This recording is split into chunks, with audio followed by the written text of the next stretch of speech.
Channel does not promote or encourage any illegal activities. All contents provided by this channel is meant for educational purpose only.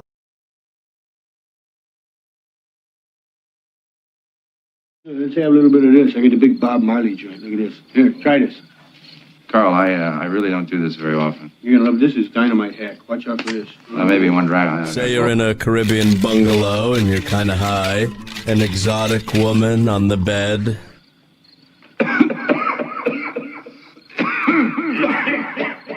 It's a little harsh.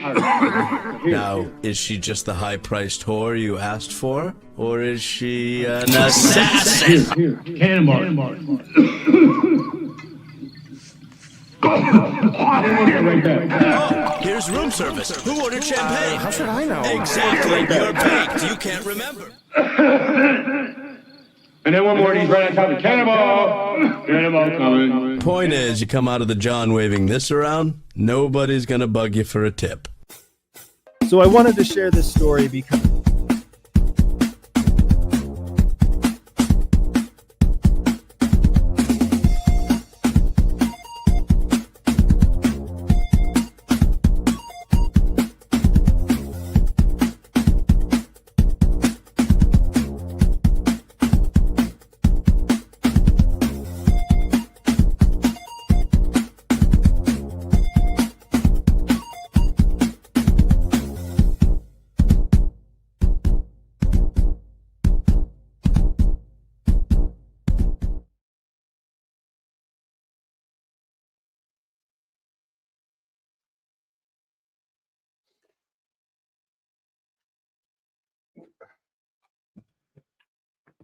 Hey, everybody! Sorry about that. I was refilling my coffee. What is going on? I'm trying a little bit of a different bracket. That doesn't really quite work with that. Let's go to... How's everybody doing, by the way? Go Bills. That was a fucking great win. Man, me and my buddy are in on the Bills. St. Louis buddy. We had a huge... I know I've talked about it a bunch on here, with, especially every time you come up, AP, but... I just can't find the thing that sucks about like rooting for the Bills for me being away from that area is I have no set connection to the Bills. I mean, you know, OJ. That's my big. No, I root for the Bills because of OJ. Of OJ. I'm never gonna go to a Bills game. You know what I mean? Yeah, that's kind of what I was. Kind of what I was going for. Well done, Woodrow. Codename Woodrow.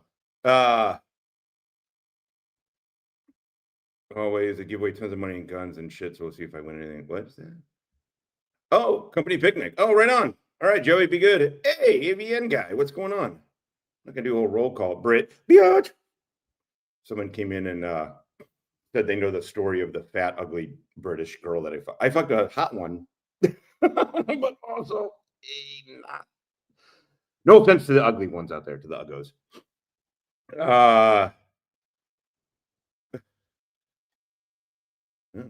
Great. Okay, well, let's get into this here. So, sorry, I'm going to blow my nose, otherwise I'm going to have the fucking sniffles. Hold on, just.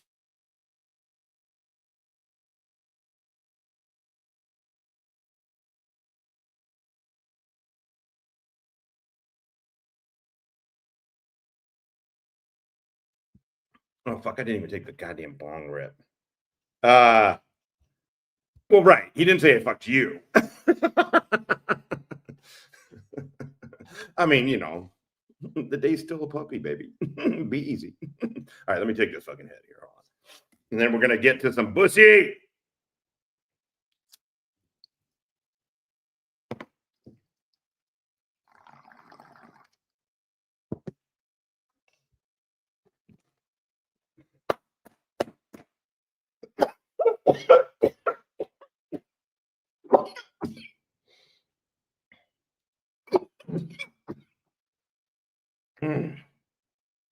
Oh, goddamn. Where's Tom Donovan? I want to hear if he still likes his freeze pipe. I didn't freeze this one. I just used it as a regular. I didn't freeze it. I didn't have time. This is kind of an impromptu thing. mean, I guess I would have had time. I just didn't think about it, putting it in. So, where's Linda?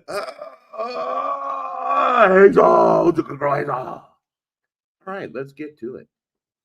Hey, by the way, I don't know, did somebody send treats to, order treats to be sent to my house for Stella? There's no name on anything, and I didn't see any kind of thing. I didn't order them from chewy.com. So if somebody sent them, thank you very much. I appreciate it. But I didn't order them, and I meant to mention it the other day. I don't know if somebody sent them, but okay, let's get to this motherfucker. It was Barbara. Barbara's like, shut that dog up. Somebody shut that cunt's mouth before I go over there and start her face. Ooh, way of the gun. Great. Anyway, all right, let's get to it. Whoops. Okay, so actually, let me set the stage. All right, what have we heard? Okay, what can we prove about Gayson Bourne? We can 100% prove that in the DoD manpower database, SCRA dot, I don't know if it's a .gov, but you can look it up yourself, that he was a cadet for 4 years and that he did active duty for 4 years. From 99 to 03 on the Air Force Academy, and 03 to 07 on the Air Force active duty. Sorry, hold on. I still got to put my nose again.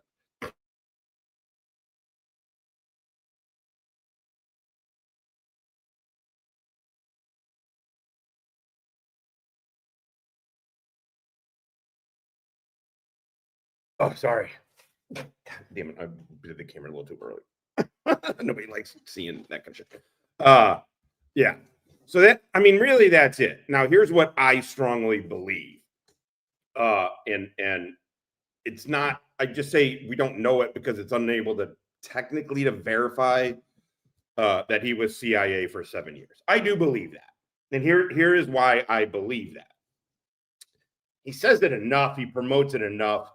Also, she talks targeting. She talks what a targeting officer. She doesn't talk it a ton, but when she does, when she's outside of his control and she talks it a little bit more freely, she seems to know what she's talking about. I'm not saying she was an expert at it or she was great at it. Andy tries to make it. We're going to watch a video here where Bussy is like, she set the standard for targeters to come. Motherfucker, I was doing targeting up until 2018. I've never heard of you. I never worked with you. What kind of fucking targeting were you doing? That doesn't mean that there's targeters that I've worked with every single targeter. But I mean, when you're around and you're that big of a thing in it, and me and Wally, our whole program was one of the first targeting programs. It really was, in DOD anyway, like a formalized DOD targeting program. They took what the F3, find, fix, finish, exploit, analyze, disseminate, F3 EAD. They took that from high value targeting and then put it into a holistic targeting. And then the counter IED program, we used that targeting framework. And then it also switched into influence operations. And then I was a certified HUMINT targeting officer who worked in the IC. I feel like I would have at least heard of, if she set the standard, which, by the way, she didn't. I'm not saying she was a shitty targeting officer, but come on. Let's be fucking serious. So, yes, we can prove that he charges $25,000 speaking fee based upon lies. Now, what does he say? Now, he was in the CIA for 7 years. I believe that. I also believe him when he says he finally admitted he failed the FTC, Field Tradecraft course, the Field Tradecraft course. I think they changed it to OTC. I keep saying that. I don't know for sure. In my time, they had changed it for a bit, but I don't know if that was like a formal thing or what happened. But they called it OTC for a bit, not the Delta, not the operator OTC, not the shooter OTC, which is weird that they changed it to that. But it's the farm. I believe he went and failed. I believe that story, that he went and failed. And then he was a staff officer. My gut feeling on listening to his stories is that, based on his own words, he says he was a shitty CIA officer. Does anybody find that unbelievable? That's the most believable thing he's ever said, is that he was a shitty CIA officer, not a covert intelligence officer, not a HUMINT intelligence collection officer, which he claims here, and we're going to show that, or not a fucking case officer. He says he's never claimed to be a case officer, but I think he said everything except those two words. And then I think he married Jihi, and they forced, because now they're a couple, they were going to send her to Wolf, which I'm kind of thinking maybe is Belarus, because why else would they have ever mentioned Belarus? They're not that smart. They're smart. Look, they're smarter than the average fucking scammer on this shit. They really are. They're smarter than the average guy. But they also don't know how to not only say names of countries that they have had involvement with. So it makes me wonder if the country that she got sent to, and then he had to go as a dependent, basically, as an accompanied tour. But now he's a CIA officer, so now they got to employ him. And by his own words on that Julian Dory guy's show, they had nothing for him to do. They literally had nothing for him to do. And so it wasn't that he was picked cream of the crop to go on fuck anything. And then we're going to listen to this mole story, because this mole story makes no fucking sense. It just makes no sense. It makes no sense. OTC, ODB, OPP. Listen to fuck you guys. Fuck my chat up in this bitch. Why are you gay? What are you gonna do? The fuck are you gonna do? A human collection officer. Well done, Lola. Well the fuck done. I like this woman. She got balls. I like that. All right, cool. We're at 12 minutes. We got 23 good motherfuckers. Maybe because we're talking intel, we're going to have a couple. Usually it's only when it's drama, but maybe we got a couple. Oh my holy crap. Surveillance does. I hate those. Fucking hate those. You know what? Before we start here, also, one more final point on this before the video. Isn't it interesting that there hasn't been any? I mean, I've gone and left comments on videos of him. Well, thank you for being worth it. I'm 25. I hope you're a good human being and you're not a piece of shit. Otherwise, I didn't serve for you. I actually have combat tours to Iraq and Afghanistan, like fucking old Bussy claims. Remember Bussy?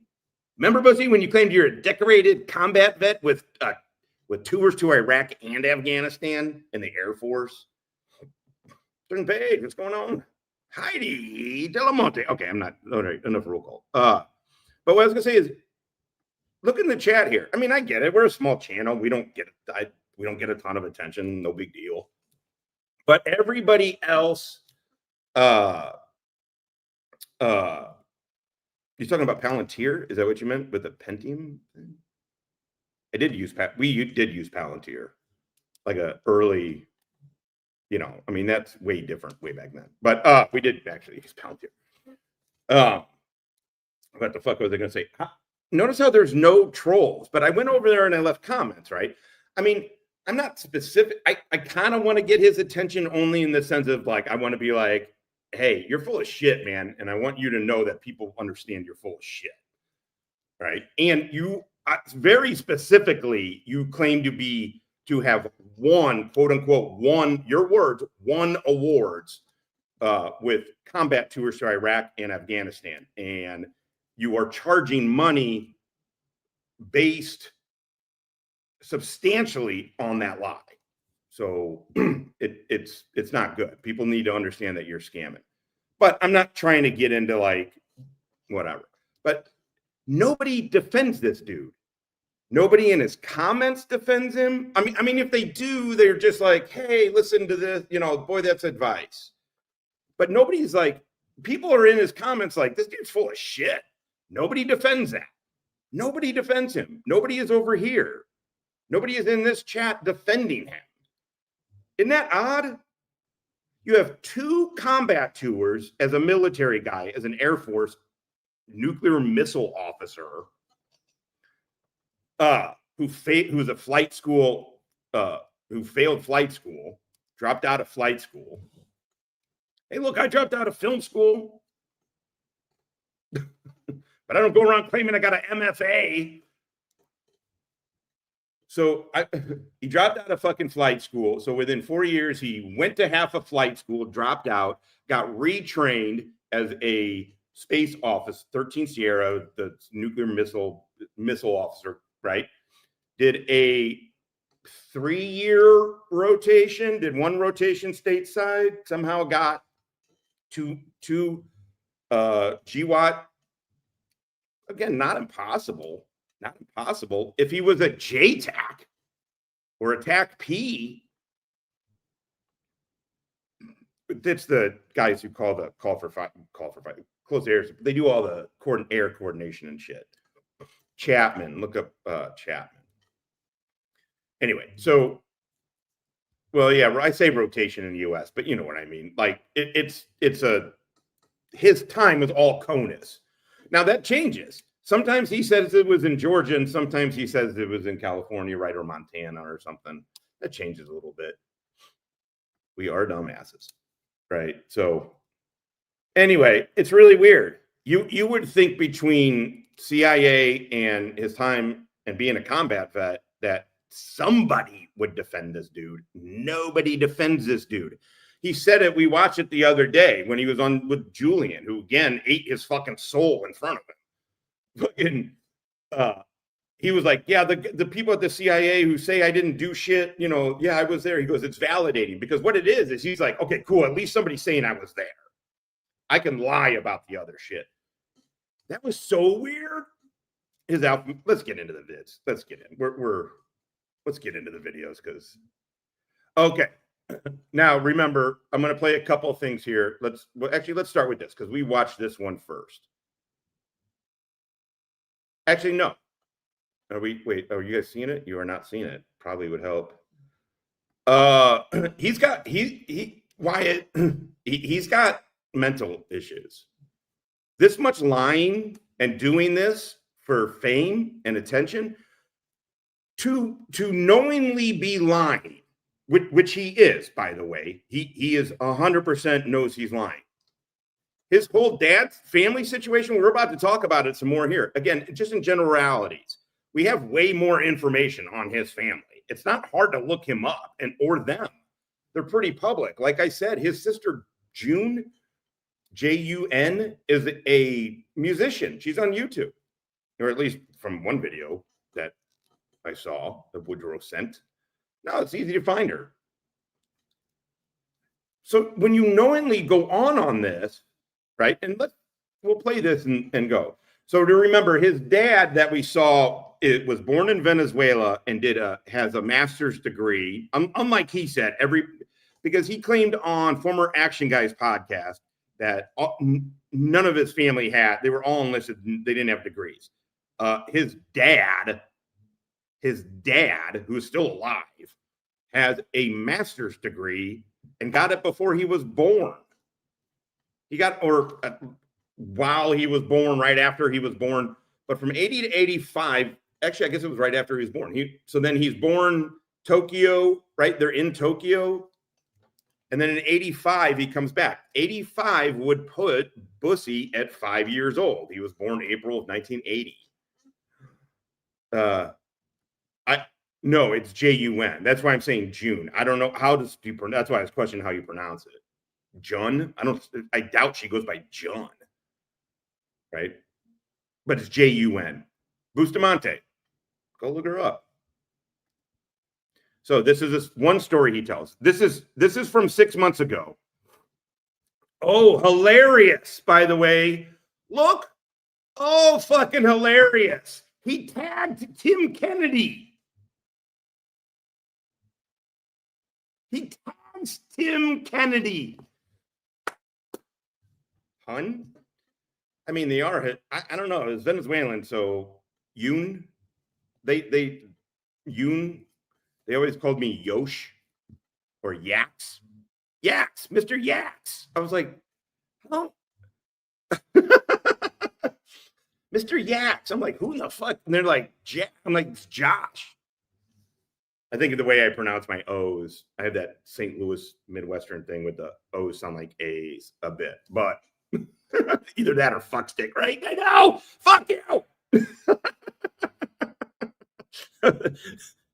I mean, I don't know. Fucking GS and them talk about getting bullied. I feel like I get bullied more than anybody ever. Oh, man. I'm not going to get in. I don't know. I didn't watch him, but apparently Chris Ryder got a protective order on Todd. I don't know, man. God, I'm glad not to be playing in those fucking waters anymore. It's all just dirty shit. Todd, you get what you fucking asked for, man. You have hours and hours of you screaming for dudes to come fight you, that you're going to go set up across the street from Chris Ryder's house. Hours of this shit. You get what you get, man. Penguin. I can't see the frog. What's the story with Ernie? I'm not updated on the hip hop lingo with him. Is he caught? I'm guessing is he out on the run still? Hey, Misty, girl, what is going on? I like this woman. She got balls. I like that. Tell him, Derek. I'm sorry, Ron. What are you gonna do? Shit. All right, let's just watch this. I can't believe. Actually, I can. This is why these guys fascinate me. They all make maneuvers that I would never, ever make. In fact, if I caught myself making the maneuvers that most of these dudes did, I would either be like, well, I got to cover it. I don't know. You know what I mean? Like I would stop myself or be like, oh shit, I just tagged Tim. If I was a lying, stolen valor fucknut charging 25 grand a fucking speaking engagement based on not lies the CIA told him, straight up lies about his experiences, military and CIA. He's really trying to walk back the CIA shit. He is really working in the last month or so to walk back some of the CIA shit. But too late, motherfucker. And we have you all over the internet claiming that you are a decorated combat vet with tours to Iraq and Afghanistan, you lying fuck. But these guys make maneuvers I would never fucking think of making, which is why it's like, oh, great, man, predictive analysis. Like, I would feel like if I was lying about all my shit, the last thing I would want to do is tag Tim Kennedy. You know? So I wanted to share this story because I came from a family where, again, mind you, this is 6 months ago. I'm going to hit a like because we're using it. I was raised by a step parent.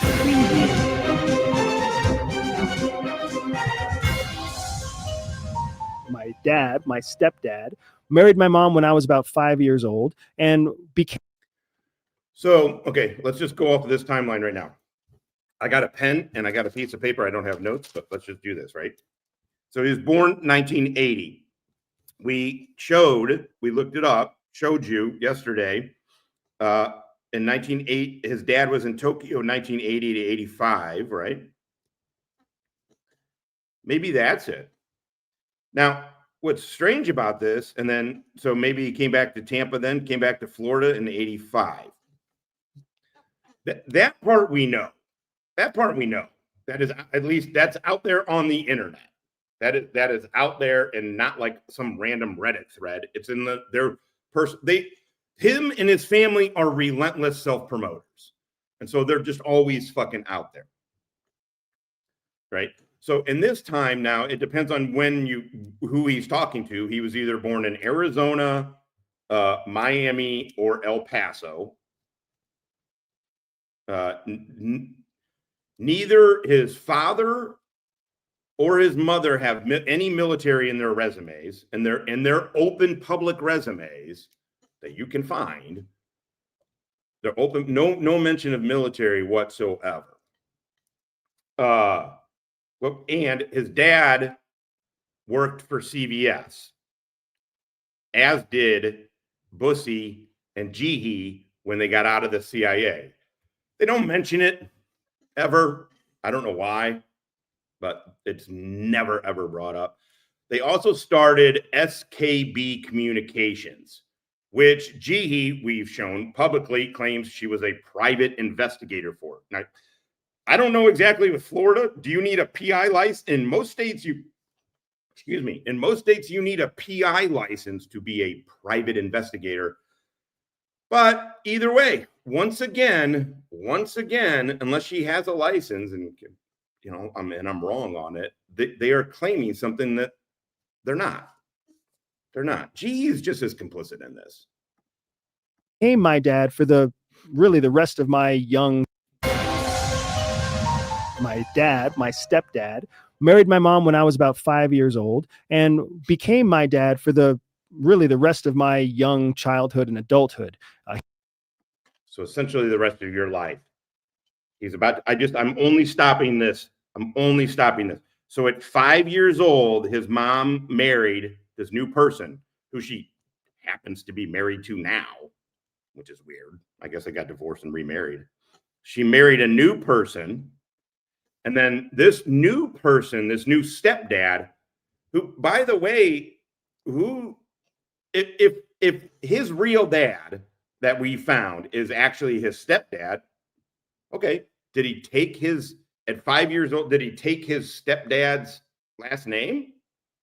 Right? I guess that's a possibility.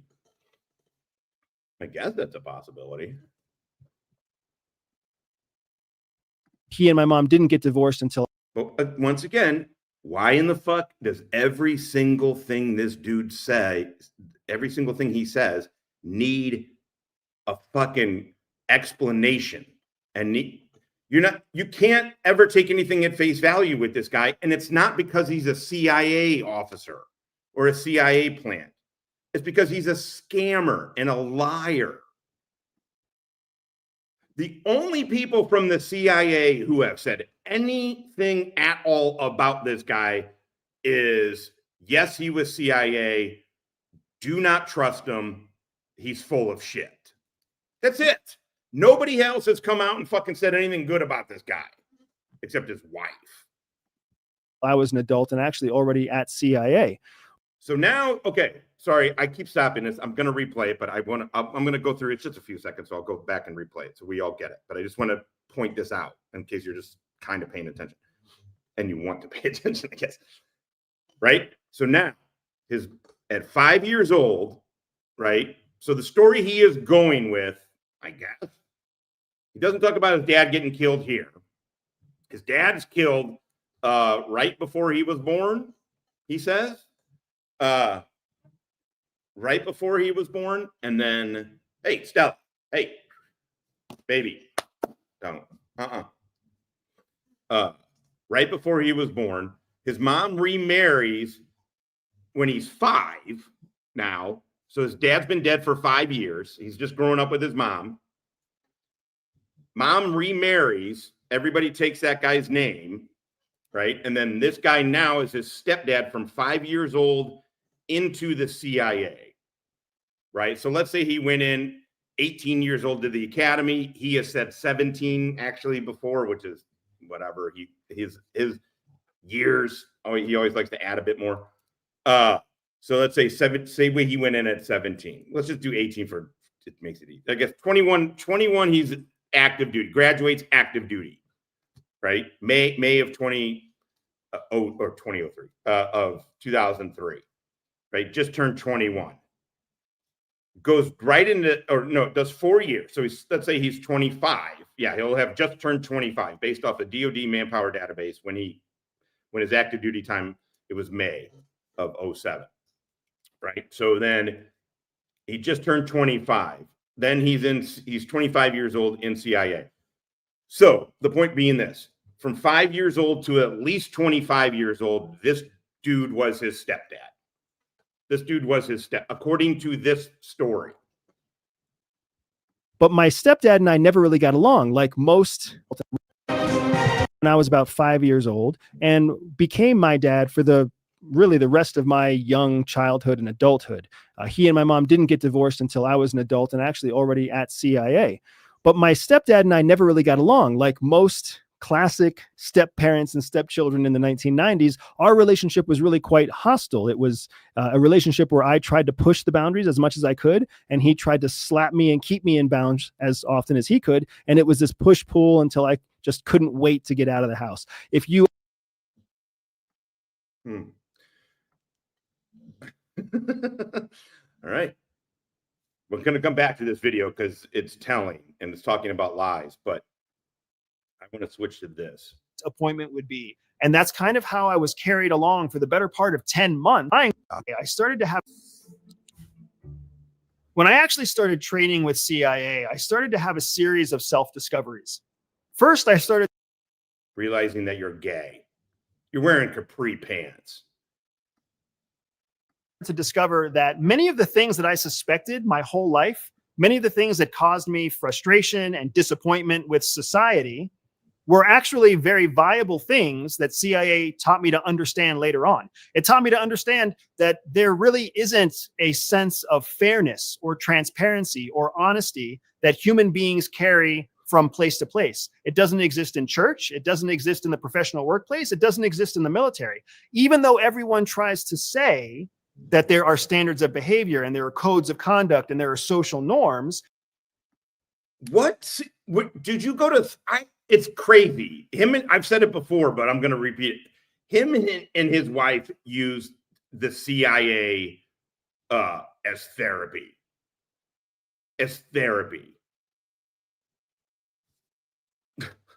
to the way this guy talks about the fucking agency. In reality, all of those things are flexible. So for a lie on the stand, his narrative, its own. I do want to get back to that, but sorry, I want to get to where he talks about his family. Then we're going to cut back to the other video. Dialogue. Learn also how to understand my own life, my own childhood trauma, my own relationship with my parents and my teachers and my professors and my peers, and understanding how I viewed the world and how the world viewed me gave me an incredible advantage that the CIA knew I needed in order to operate as a solo operator in the field. Suck a dick. How does becoming a CIA agent impact your personal life? Okay, here we go. One area that's very personal to me that CIA really helped me understand was the area of personal relationships. When I was a child growing up in a house where my father had died early and my mom remarried multiple times, it was very difficult for me to maintain and really invest myself into personal relationships. I didn't have a lot of friends. I didn't really trust my teachers. I didn't even really trust my parents. And I learned later on that when I became part of CIA, one of the things CIA asks all officers to do is sever previous relationships, to just cut them off, break them off, stop investing in them, because when you drag the past into your future, you leave yourself open to vulnerability. This is all bullshit. The CIA, nobody has you do that.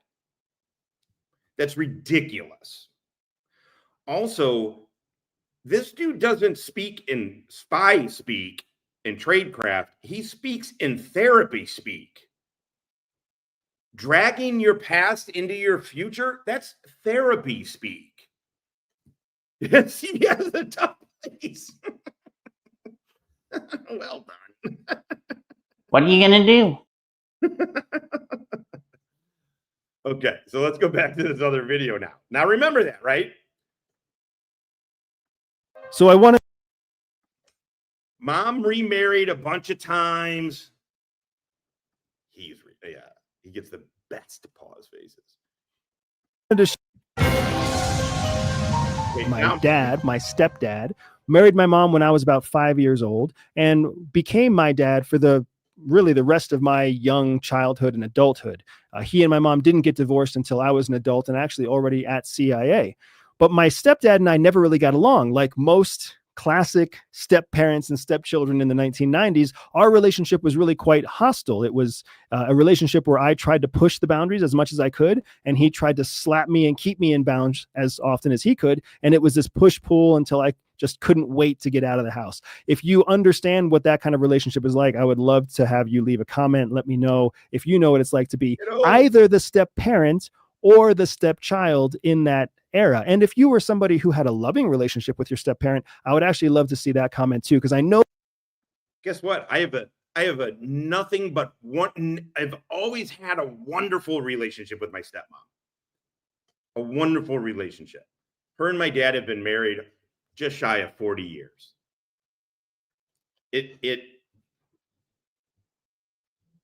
Yeah, 35. Did they just hit 35?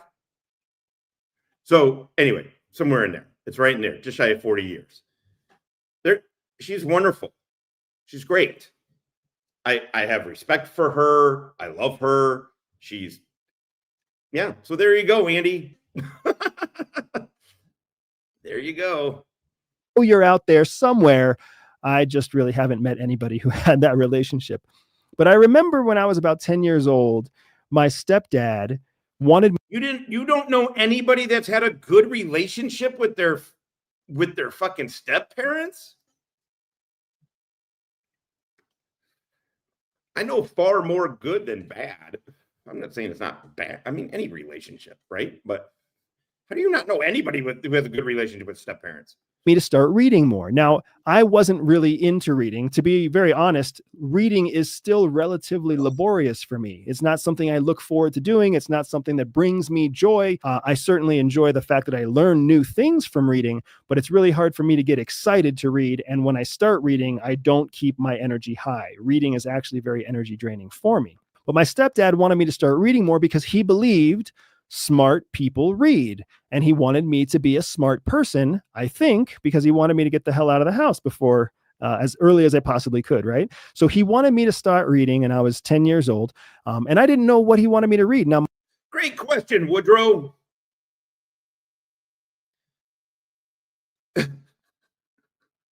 Every single thing about this dude is a contradiction.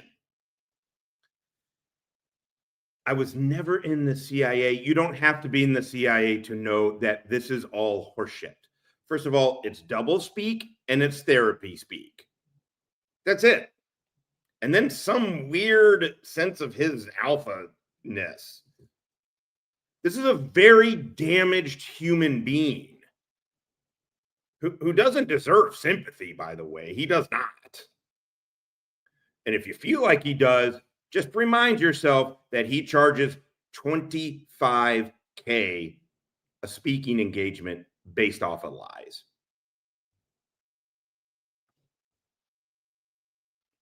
See, there you go. Half and half right there. Me and my stepdad fought like cats and dogs. I hated that man, but me and my stepmom have a wonderful relationship. Nice. See? My mom was an avid reader. She was always someone who had a book in her hand. And oftentimes what she was reading was fiction books because, frankly, she was probably trying to escape the very difficult and stressful life that she had.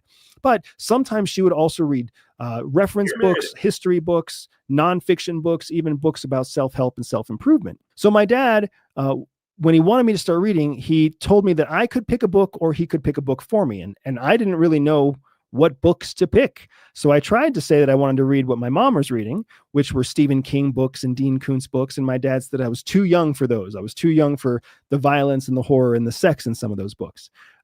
As I grew older, I came to really appreciate the violence and the horror and the sex in those books, but neither here nor there. What my dad told me he wanted me to read first were the classics. So this is why, but he's created this whole Walter Mitty fucking falsehood world around himself. I mean, I don't know. He was going through some shit apparently with his dad. I mean, to the point of we just listened to him. He was like, I couldn't wait to lie to my parents and get the fuck not have an excuse to not tell them what I'm doing. Exactly. He told me to read Moby Dick. And he took me to the library and we went and actually pulled Moby Dick off the shelf. And I will never forget the way it felt the first time I held the book Moby Dick. The first time you held Moby Dick, you were in love. Look at you. You aren't a man. Who are you trying to tell? You're a fucking scared little weak little dude. Why are you gay? Just come out. In my hand. If you've ever held that book, it's gigantic. It's possibly thousands of pages. I mean, I wouldn't say gigantic, but I do all right. Thank you, Andy. I don't even know what the page count is. It was humongous. And as a 10-year-old child who already didn't like to read, I was not looking forward to reading Moby Dick. But my dad was the boss, and that's the way it works. So we took the book, we went home, he sent me to my room, and he told me I shouldn't come out until I finished chapter 1. So I opened that book, I turned to the first page, and the famous line that we all know, "Call me Ishmael," was on the front page. I couldn't even get through the rest of the first page.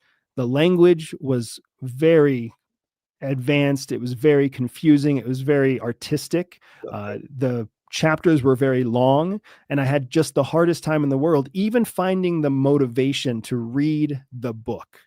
And I knew that my dad, as strict as he was, wasn't going to accept failure as an option when it came to reading this book that he assigned to me. So as I'm wrestling with this idea of, do I read the book? Do I not read the book? Again, it's the same, right? Just the amount of pages, the size of the book. It's a big book. Okay. 750 is a decent, that's a decent fucking chunk of a book. But thousands of pages? Every single thing with this, that's not a CIA taught trait. That's him lying. Also, he's about to tell you he's using this as an early example of why you can lie. I asked my dad to give me some kind of pass or buy. I mean, this is really fascinating to me. I mean, we don't, we got 30 good motherfuckers in here right now. Hell goddamn yeah. But I mean, these aren't like murderous numbers. And if I was talking drama, I'm sure they would be higher. But this shit fascinates me, man, because this dude doesn't shut the fuck up. This is from 6 months ago. He's got his main page. He's got Everyday Spy podcast page like this. I'm going to start digging into this shit. Man, he's fascinating to me because he is lying on a high level. I don't mean his lies are sophisticated. They're all just lies. I don't mean that. But he has managed to parlor. Also, the shit that he's claiming is CIA training ain't shit but fucking parlor tricks. Trade, craft, do your job. Know your job, do it well. There's no like, remember this mind fuck game. You're going to tell people what they're going to eat and drink when you order for them. CIA doesn't. That's ridiculous. It's ridiculous. Maybe I can convince him that we can go get something else, like something by Mark Twain or something simple, if there is such a thing as a simple classic. And instead, what I landed on was the idea that I needed to lie. I needed to lie to my dad because I assessed there was a really good chance that my dad had never read Moby Dick either. So from a very young age, what he is doing is showing he's laying the groundwork in a couple of ways for his adult life. First and foremost, that it's okay to lie. That lying to his dad is an option. He's 10 years old at this point. You're old enough to know the difference between a lie and not lying and knowing what that means. So he set the groundwork. It's okay to lie. Also, what he set the groundwork for is, I don't want to do the actual work, but I'm going to lie to you and tell you that I did. Andy, I know you think this fucking story, again, it's so funny to talk. When you're by yourself, you have a tendency to kind of act like you're talking to the guy. What Bussy is trying to use this as a story of like, hey, lying, blah, blah, blah, right? But it's really, really indicative of the kind of person he is. He would rather lie to you than do the work. Yeah. My dad who was quite a bit older than my mom, grew up in an Indiana farm town. He was a farm hand when. Okay. Okay.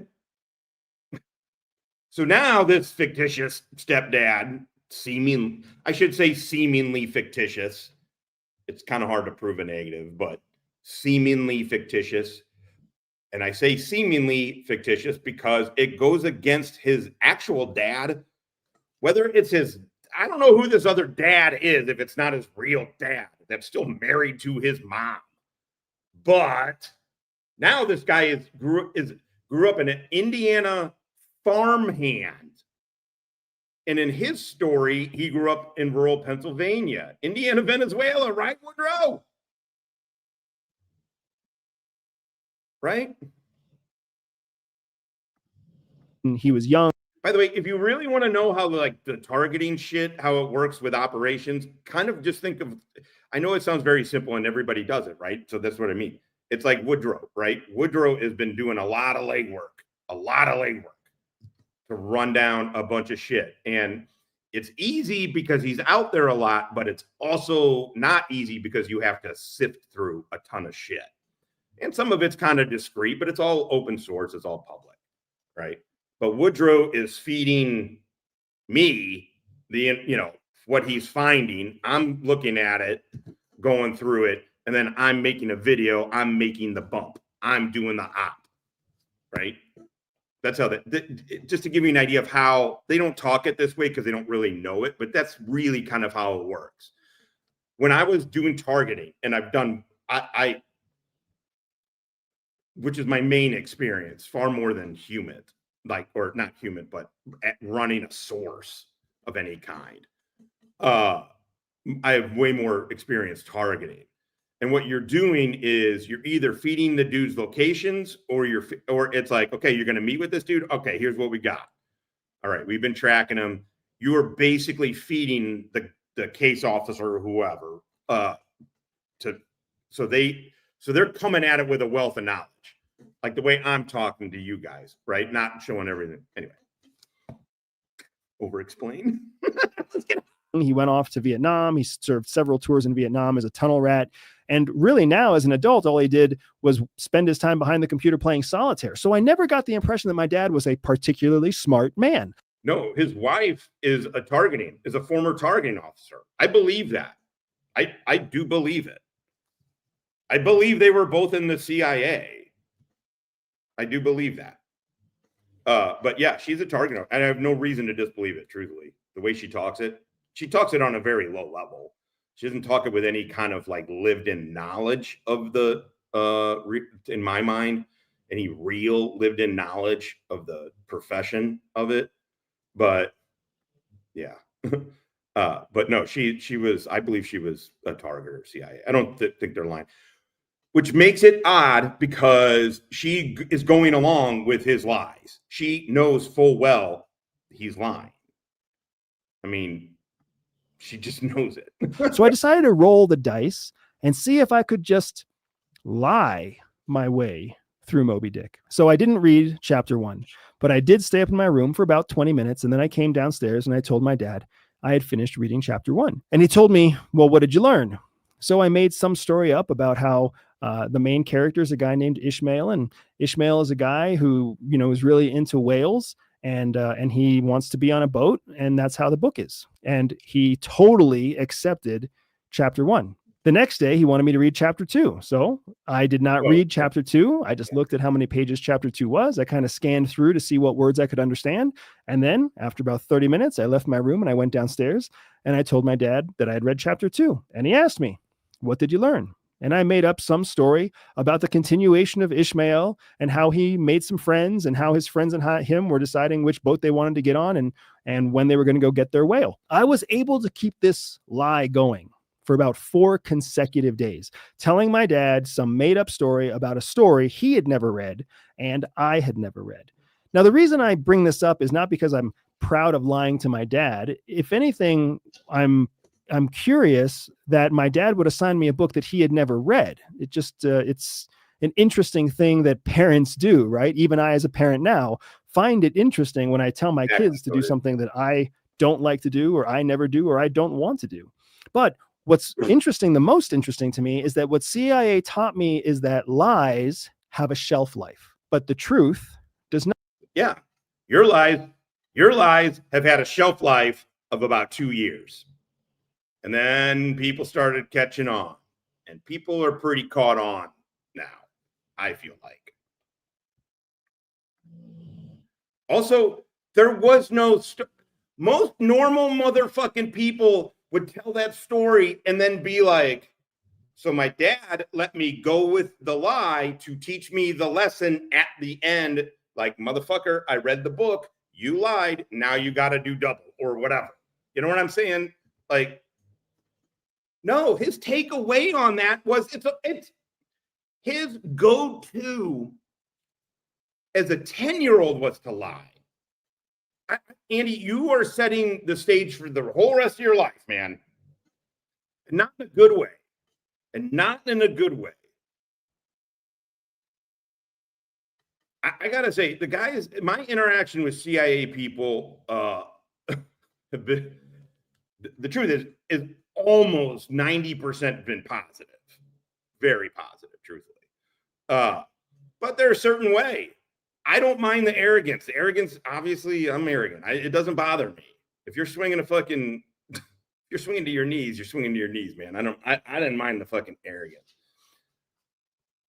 But they can rub people the wrong fucking way, and they overstep, and they act like they're the king shit. But you know what they weren't is liars.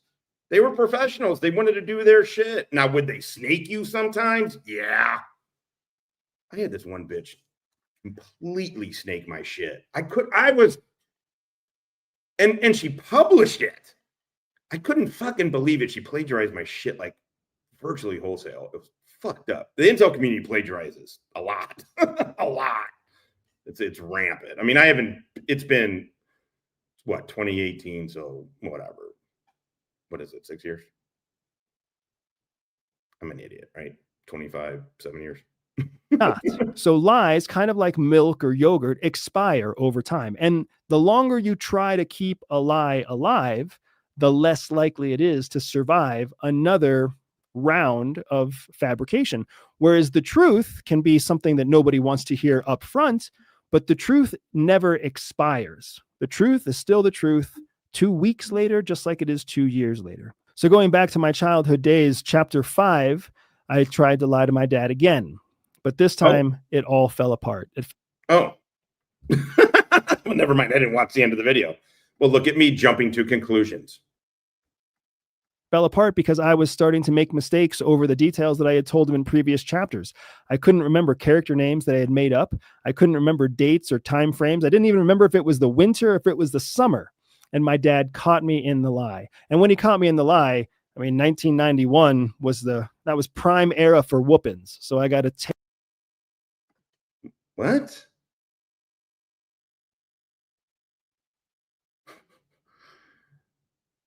I mean, also, I get it. You could say it was before April of 91, but in 1991, you were 11 also. Also, 91? Whoever thinks of the 90s? Parents weren't, everybody knows there were no parents. In the 80s, 90s, they weren't beating your ass. They just weren't there. What the fuck? I mean, listen, I lived in Venezuela for a year. I don't know if I told you guys this. I was an embassy duty. I lived in Venezuela for a year. They are what you think. They're heavy-handed with women, with kids. They're heavy-handed, not like the Afghans, but they're heavy-handed. So, I mean, I believe his dad whipped his ass. terrible whooping. But he's so funny. He was like, it was the 90s, 90s. Everybody hated their step-parents. The 90s, where we just got beat. And I learned an important lesson about lying that day. I learned that when you lie, you have to keep your details straight. You have to keep your details straight because people are susceptible to lying, just like my stepdad was susceptible to. Whoa. Whoa, this did not go where I thought it was going to go. His lesson from this was learn how to lie better. Learn how to lie better. That is the lesson this guy took away. Oh. You are a psychotic. You have real mental issues, Bussy. You got for real ass mental issues that you got some shit you gotta go through. I couldn't believe his takeaway Lie, but is to get better details. They can find the truth when you don't have the details on lockdown. Now, when I joined CIA and got trained by CIA in the proper process for creating and maintaining a lie in the long run, I already had a little bit of a head start because of my childhood experience surviving through the act of lying to my stepdad, to my mom, to my principals, to my teachers, et cetera, et cetera. And what I love the most is that CIA taught me. I did not. I sent Woodrow this, but I didn't watch the whole thing. Holy Jesus. This is a confessional. This is a confessional. He just admitted he had a leg up at CIA because he lied to everybody else all the time. Wow. Yes.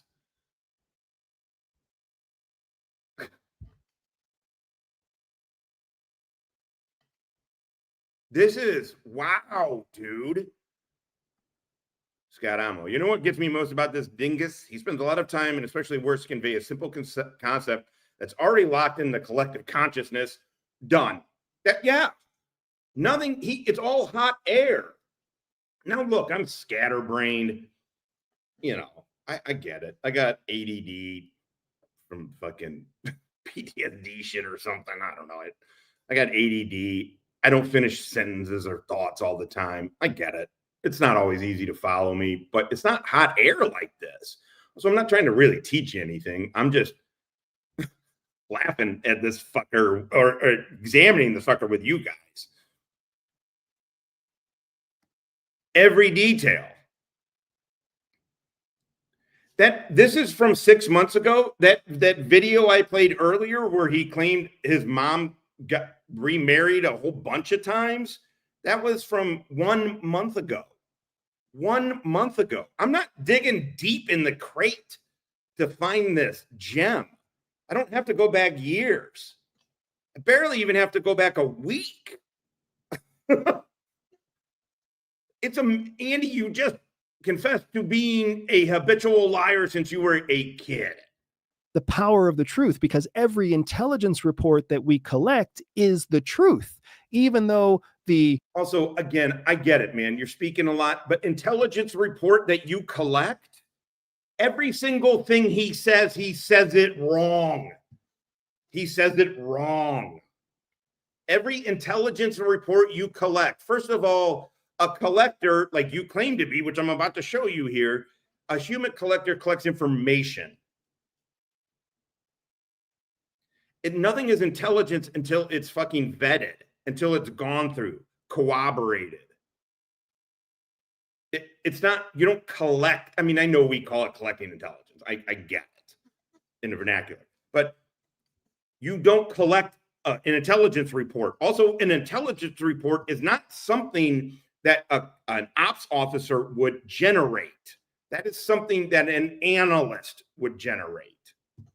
Or potentially a desk officer, but most likely an intelligence report is from the analytical arm. How do you get everything? How do you get literally every single thing wrong all the time? Every single thing. Petty officer? What the fuck was that? J3 is your intel shop? Everything wrong. legend surrounding our operations are all lies. And seeing the impact of the truth is something that you can never unsee. So when I left CIA and I chose to embark on my own entrepreneurial journey and I opened up my company, I insisted on making my company grounded in the truth. And even though the truth is not something people want to hear very often, why would you have to ground? Like, shouldn't that go without saying? Shouldn't that go without saying? often. And even though when you tell people the truth, they will still tell you that you are lying. The truth is that I know that I have no expiration date on the success in my company, that I can keep telling the truth and people will either listen or ignore me. And either way, I will not run out of time. I will not have the risk of something expiring like a lie expires. So wherever you are today, as you listen to this spy journal entry, I just want to encourage you to understand that lies are useful. What? Lies are useful? No, lies should be the rare exception to save somebody's feelings or something. I don't know. Or like you should be, if you have a TSSCI clearance with all the fucking backgrounds and all that shit, you should be a person of integrity and moral fortitude. And so a rare exception is you have to lie for a cover name. Okay. But they tell you to live the lie so you don't feel like it's a lie. That's what the thing. Again, I haven't worked under that kind of cover. To be very clear, I have not. But that's what they mean when they say that. Live the lie, not live the lie, live the cover. Because most people have a problem with lying, dude. You should have a problem with lying. Also, he just spent 10 minutes telling you to get your lying better. And then he's going to be like, oh, no.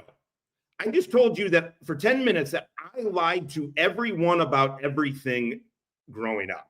But my company now, based on truth. Based on truth. This is fucking amazing. Oh my God, this is amazing. Oh, I'm so happy when I watch these with you guys. and I discover some new, I feel like I'm working a tar, I feel like I'm working a dude. So it's like, I don't know, it's fun. Plus, man, nobody defends this guy. There's no fucking pro fucking Bussy people in the chat. It's really interesting. Why is that? Why do you have 2 combat tours and yet no vet will ever fucking come up and vouch for you or just even say they served with you?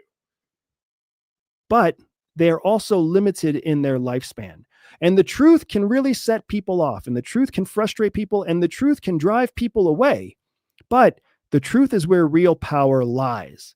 And if you can find your way to accept the truth and to share the truth and to spread the truth, then you will always have a competitive advantage over your peers, because no matter how much money, how popular, or how much fame somebody else builds, if they build it on the back of a lie, it's just a matter of time before the whole thing comes crumbling down. And while building your future and building your wealth and building your business one truthful step at a time might be slowly, it also means that you have something that is built to last.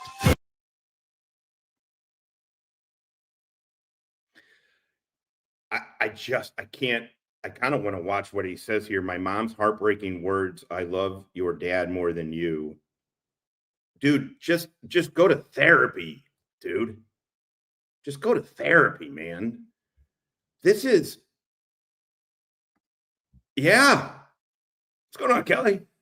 By the way, think about it. Even Kaiser and Ernie had faithful followers, even though everyone knew who they really are. Not this guy, but also we just watched yesterday. His advice he's giving is cut yourself off from everybody. Wow, this is amazing. Also, he spends 10 minutes telling us why. Get your details right if you're going to lie. And then he says, oh, but I built this on truth. And he goes, it may take time, but it'll happen. So in 2 years, you went from nobody to just some random shitty CIA officer. You're a dime a dozen. And fucking right? You're not doing anything. You're trying to market off of the CIA brand. Suddenly it hits. You go in 2 years, you go from zero to fucking stratosphere. You get overexposed because you're a liar. And this is amazing. This is amazing. What are you even selling, dude? How is this any different than Wes Watson's bullshit or any of these alpha male university people? It's no fucking different. And it's built off of the CIA brand. Now, he does mention everywhere and often the military, the combat vet part too. He mentions that too, but is really trying to build the brand of the CIA because I think he feels like, well, I'm a liar, so I'm going to get caught lying, right? Like Kaiser knows he's a liar. These guys know they're liars. Okay. But like I've said, to them, it's a percentage. If they tell you 100 lies and you catch 20 of them, they're winning. You know, they're winning to them. They're like, okay, fuck it. Those are throwaway lies. God, this is okay. I do want to let's peek in on his therapy session here. Losing my father was not a big ticket item. I wasn't old enough to understand it, right? So was your stepdad, is this real guy your stepdad? It's still weird, right? Because I think that's the whole deal. People get intimidated by the shield. It's why people get intimidated by Delta Force, by saying Delta Force. Look, man, it worked on me. I mean, I didn't like Shrek, for example. Like, I was like, man, this guy talks really bloodthirsty, but I don't know. You know, like those Delta guys get into some shit, man. They get into some shit. But I didn't listen to every fucking story. I don't listen to any of these. I don't like listening to a lot of military guys, truly. But so I didn't know. But then you start hearing it, and it's like, oh, but yeah, Delta Force, CIA, they cover themselves up. Now, Shrek's lies don't even feel like. Now, look, Shrek's behavior 100% different. I'm not talking about that.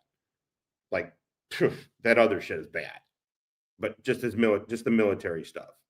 This dude's on a different level than that. Shrek's lies weren't quite as bad as this, like remotely.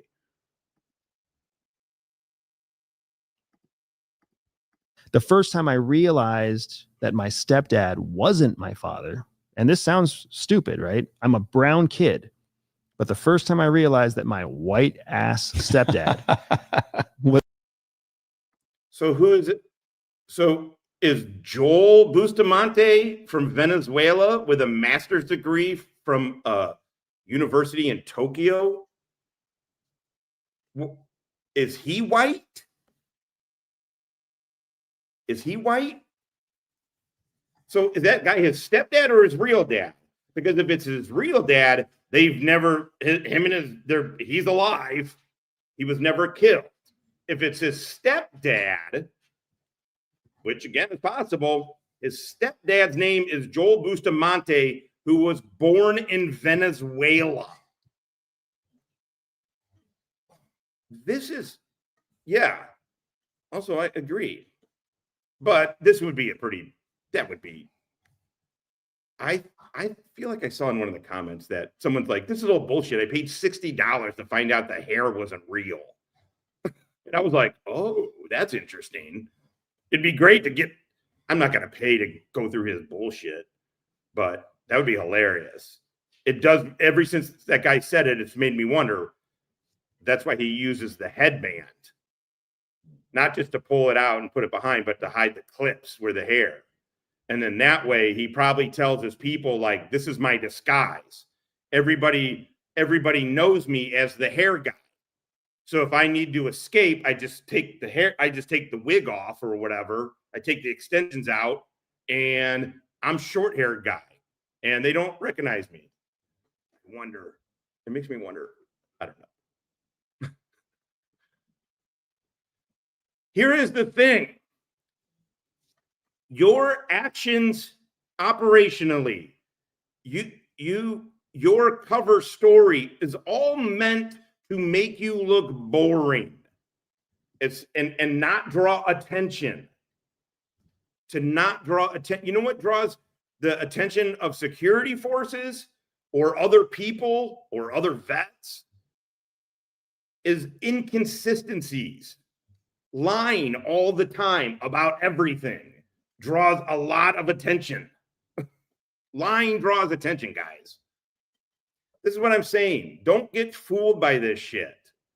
It's the lying that draws attention. It was not my father. I was about 7 years old. and I was shocked. Okay, so he's 7 years old. Now he Ox. So for 2 years, I mean, 5 to 7, that, to be honest, that would make sense. But at the same time, I was like, oh, well, then who was my father? And then I went into this place where it's like, oh, I had 2 dads, like a dad that I lived with and a dad that I never knew and whatever else. That was a little bit more of a inspiring moment. But the childhood moment that kind of defined me in a lot of ways, I was about 12 years old. And I was arguing with my stepdad, like all teenagers do with their step parents. And I went to my mom to try to get some comfort. I've literally never been in an argument with my stepmom. If it was something if there was some sort of conflict or anything, it went through my dad. That was it. I've never been, again, I'm not saying it doesn't happen. I'm just saying, I don't know. It's just weird to me, but it's also telling. This dude has no idea how to have relationships. Yeah, hit that like button. Like, hey, or boo, fuck this stoner. Hey, he's over there. He's over there making fun of a brown liar. He can't do that because that guy's brown. He can't do that. Can he do that? He wasn't even in the CIA himself. How would he know?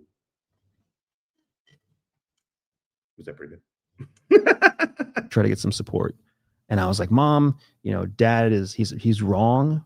He's being unfair. This expectation is a double standard because I have 2 half sisters that are his children and they get a different rule than what.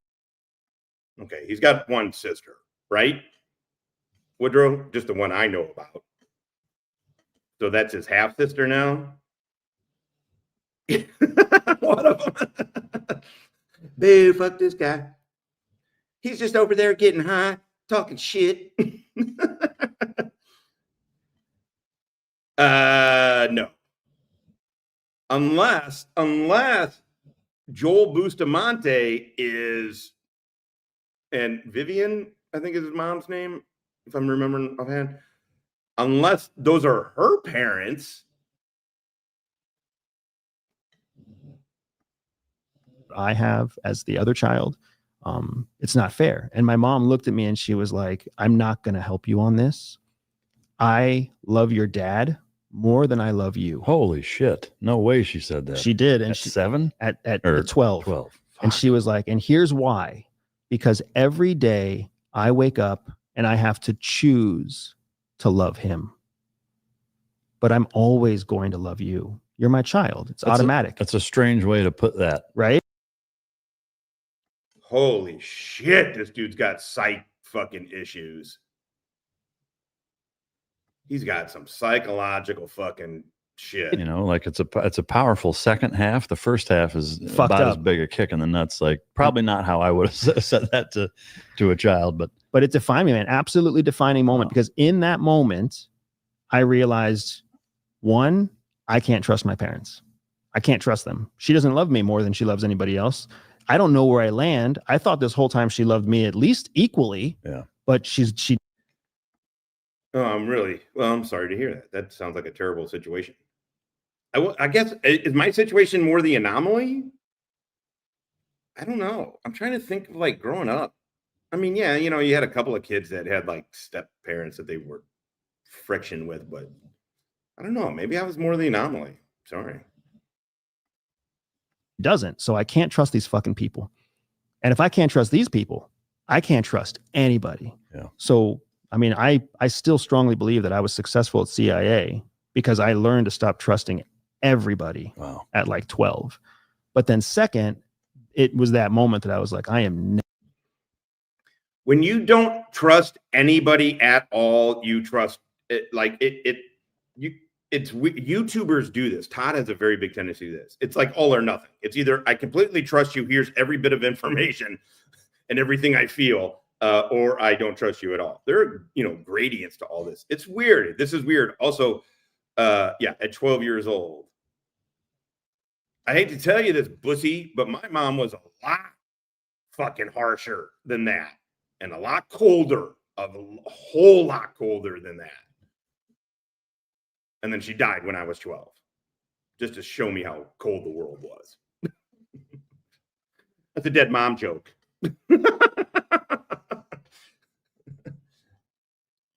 You learn. This is Andy. First of all, you're a weirdo. You're a fucking weirdo, and it's weird that you go on these podcasts and have therapy sessions. Ever doing this to my children. Yeah. I am going to have children. Fucking come hell or high water. I will have children with a woman I love. Yes. My dad's they're retired. My dad's a clinical psychologist, and my stepmom is a family therapist. Whatever. I'm not trying to be dismissive of her degrees and certifications, but it's like a LSW. Am I thinking that right? Something like that. And then both of my sisters have the same, that they're therapists, licensed therapists. Yeah. But my mom, my biological mom, was what gave me my edge. She was a fucked up person. LMSW.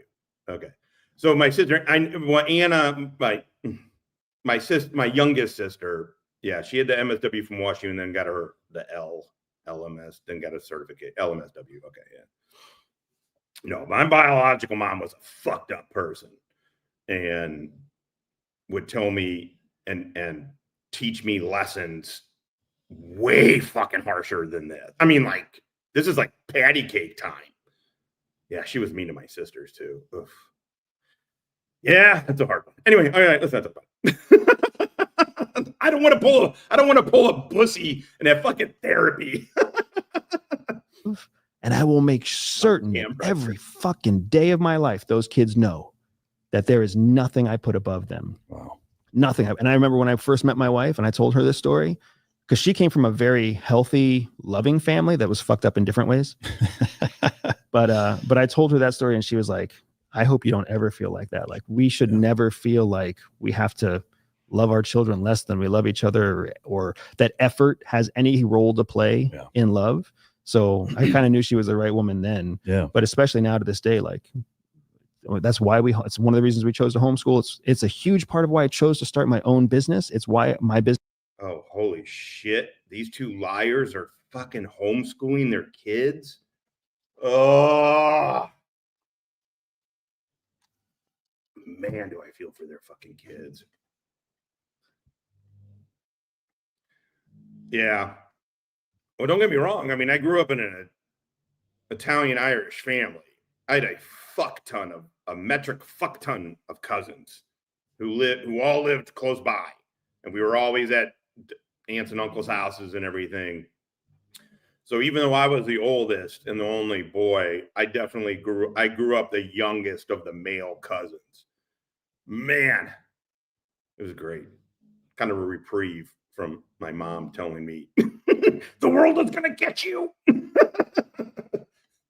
better get out and fuck the world before it fucks you. Business is an online digital business. I've built everything around. I mean, I think I told the story. I was like 6. I'm not going to tell the story. Anyway, my mom was harsh. God bless her. I love her. She meant well. She was a broken person. She was a broken person teaching me the best that she knew how. She wasn't doing it maliciously, but she treated the world very adversarially. All right. Okay. There's 2 parts to this. One is, I just remember vividly, I don't remember how old I was, but I had to be in the 6 range, somewhere in there. I don't know. I came to her and I said something I was like, but Mom, it's not fair. And she looked at me and said, who told you that life is fair? I didn't. And that was it, which wasn't terribly harsh. But then I was a little older and we were going to the mall, Crestwood Mall, which isn't anymore here, but and they had, remember the Orange Julius back in the day? And so we were driving. I remember I was in the back seat of the car, and again, obviously no seatbelts or anything. The one thing my mom didn't, I mean, she did smoke sometimes, but she didn't smoke in the car. And then she's like, I said I was complaining because I didn't want to go with her to the department store. And she goes, it'll just be a minute and I'll take you to Orange Julius. And I was like, yay. Oh, I love you. I love Orange Julius. Thank you, Mom. I love you. And we're in the parking lot on the west end. I fucking so vividly remember it. And she stopped dead and turns around and she says, you either love me or you don't. When you say it like that, it's manipulative. You shouldn't love me just because I'm getting Orange Julius. I'm like, okay, what the fuck does manipulative mean? She was tough. She was an 8th grade teacher. She was an 8th grade teacher at my grade school, at my Catholic grade school. She was an 8th grade teacher. So everybody loved her. It was crazy. I loved her too. It wasn't until kind of later I realized, oh, wow. Oh, wow. She was telling me some fucked up shit. But yeah, no, she was a teacher at my Catholic grade school. My children. I left CIA to build a family. So the last thing I'm going to do now is fail to meet that moment in history for me. Yeah. It's amazing the inspiration, the generational inspiration that people get from moments like that, but how they kind of carry over in some ways. And in some ways, like, your wife, it sounds like there are people, I'm not saying her, but there are people that maybe take that for granted. They don't know that a situation like that is even possible. Like even for me, like hearing that, it's like, holy shit. Cause I came from a pretty similar family to your wife. It sounds like, where it was like, leave it to Beaver. It's like nobody ever fought. Like, I mean, it was just almost sickeningly amicable, there you go.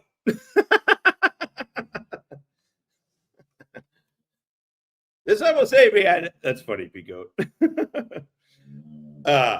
No, what she was teaching me when telling me and all of this stuff, and those are just two things I remember vividly. Was because she meant well. She was trying to protect me. She wasn't doing it to be hurtful, which is also fucked up. But whatever. Then she passed away. My dad, 3 years after that, married my stepmom, and they've been together ever since. And she is a incredible person, and also a WASP who is from the middle of Kansas. So my mom and her Irish German family with my dad's first generation Sicilian shit. She was like fuel. My stepmom is like, hey, let's put the fire out. Everybody stop yelling. Everybody should stop yelling.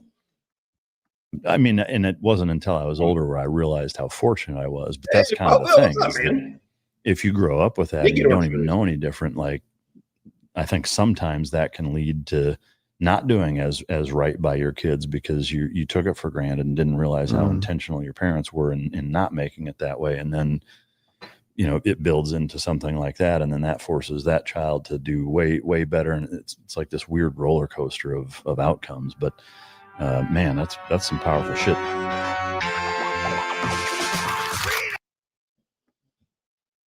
It's either powerful or really what. God damn it, you can go down a rabbit hole of this. Trust no one.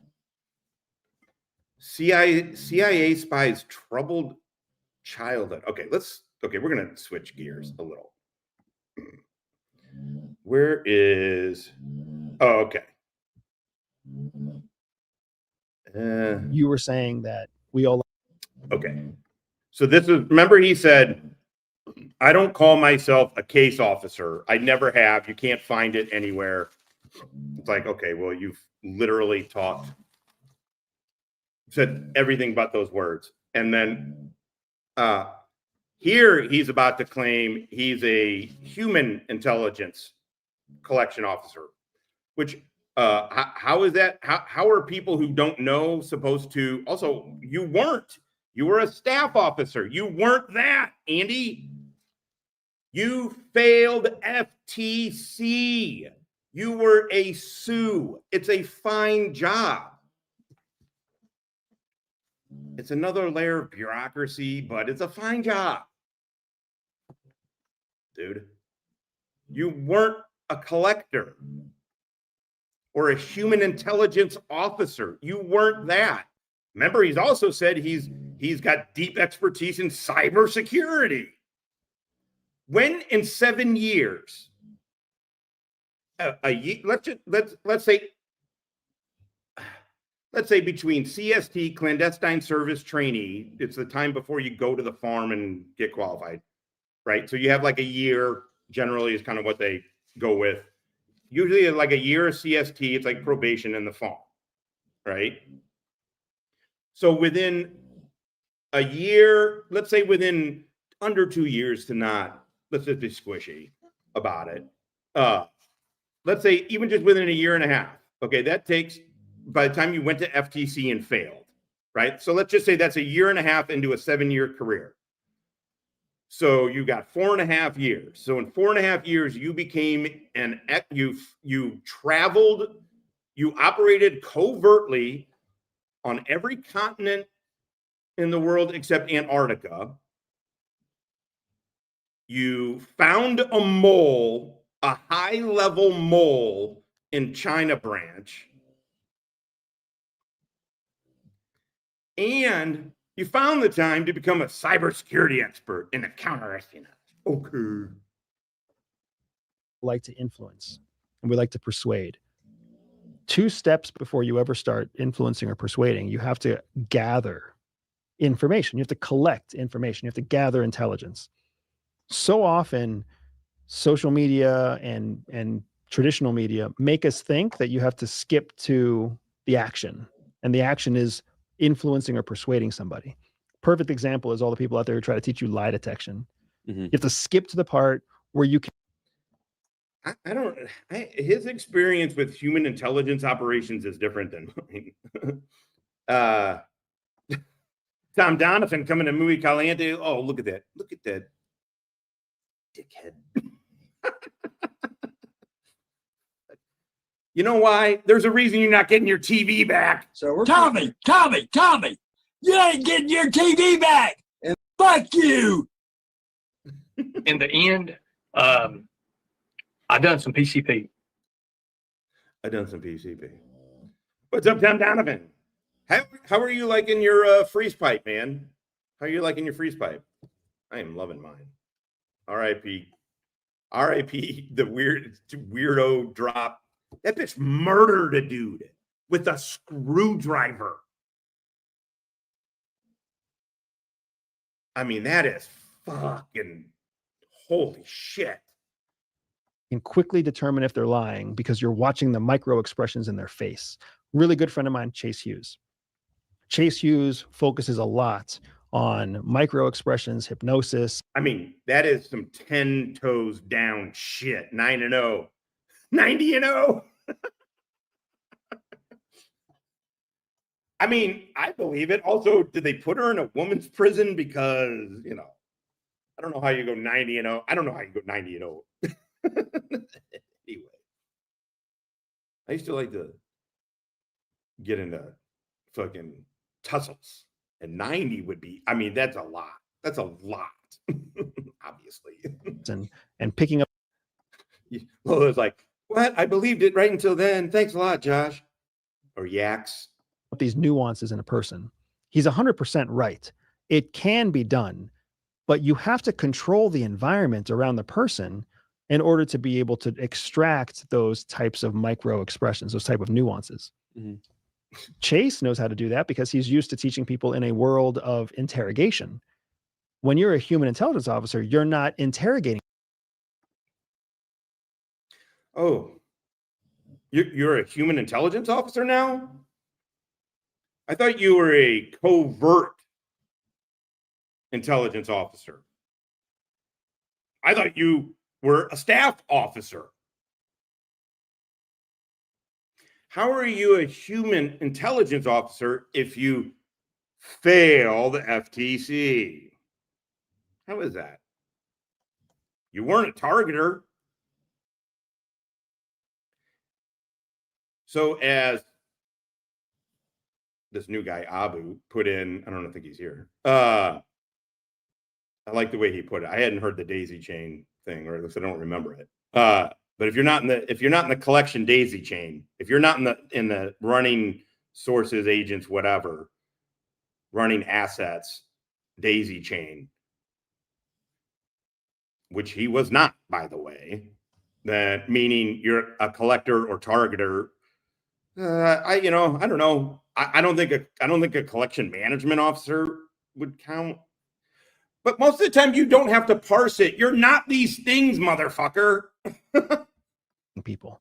You're having a casual conversation on the street. The difference is when you have a conversation with somebody as a sales lead or in the corporate office, if they don't like what you have to say, they can walk away.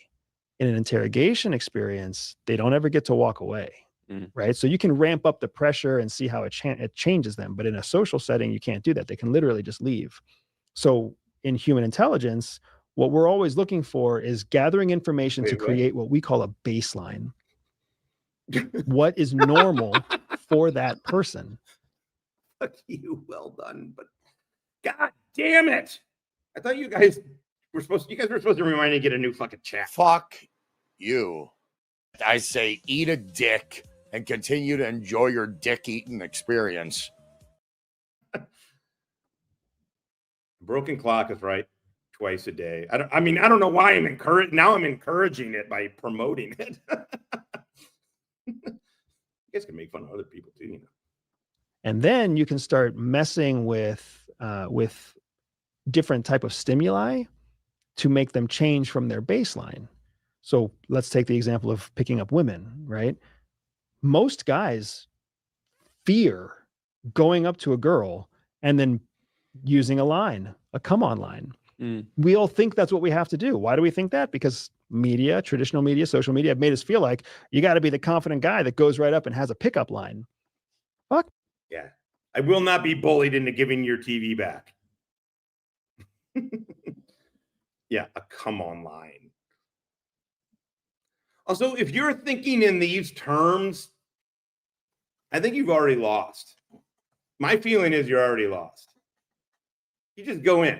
You just got to wing it. You just got to fucking just be friends. Be a good dude. Be a decent dude to be around. Have some funny stories that are not lies. I don't know. Yeah, it is part of the show. Yeah, they're fucking terrible. I mean, there was a joke that I would have, like, what are the worst pickup lines? I mean, it was so stupid to be like, what's the worst thing you could say? Like, what are the worst ones? Like, I literally was, I forget what it wasn't even the pepperoni and shoes want to fuck. It wasn't like that. It was kind of based on that, but it was basically, it's so stupid. Yeah. Pico. So yesterday he's like, force people to eat what you order and drink. It's fucking ridiculous. No, gather information first. You think there's a pretty girl? Watch her for a few. Watch her. You think there's a pretty girl? Watch her. What? Don't do this, dudes. Don't be creepy, man. Don't be creepy. There are plenty of ways to fuck without being creepy. Stalk the shit out of her. Through her window at night. Chat's on fire.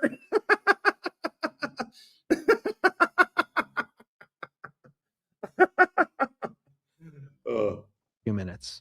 Is she there alone? Is she there with friends? How does she act? Does she look nervous? Does she look happy? Is she drinking vodka? Is she drinking orange juice? Like what's going on? Observe for a little while, right? You will see what makes a girl self-conscious If you just observe her for about 7 minutes. And why are you looking for what she's self-conscious about? Because if you know what she's self-conscious about, then you know not to approach her on that thing, right? If you see her like constantly fixing her pants, then you understand she's probably in uncomfortable pants. She's probably self-conscious about whatever it was that made her wear these tight pants. So don't compliment her legs, her butt, her ass. Don't do anything like that. Compliment her. Fucking Lola. God damn. You are killing me today. You're on fire. Fuck yeah. I like this woman. She got balls. I like that. I love the fuck out of cookies. Fuck yeah, let's do it. On the thing that's natural. She doesn't mess with her hair, right? She doesn't mess with her jewelry. She doesn't check her face for makeup. Compliment her on something like that. Or skip her altogether and talk about her friend, or talk about the drink, or talk about the bartender, right? You doesn't have to be a come on line to go up to.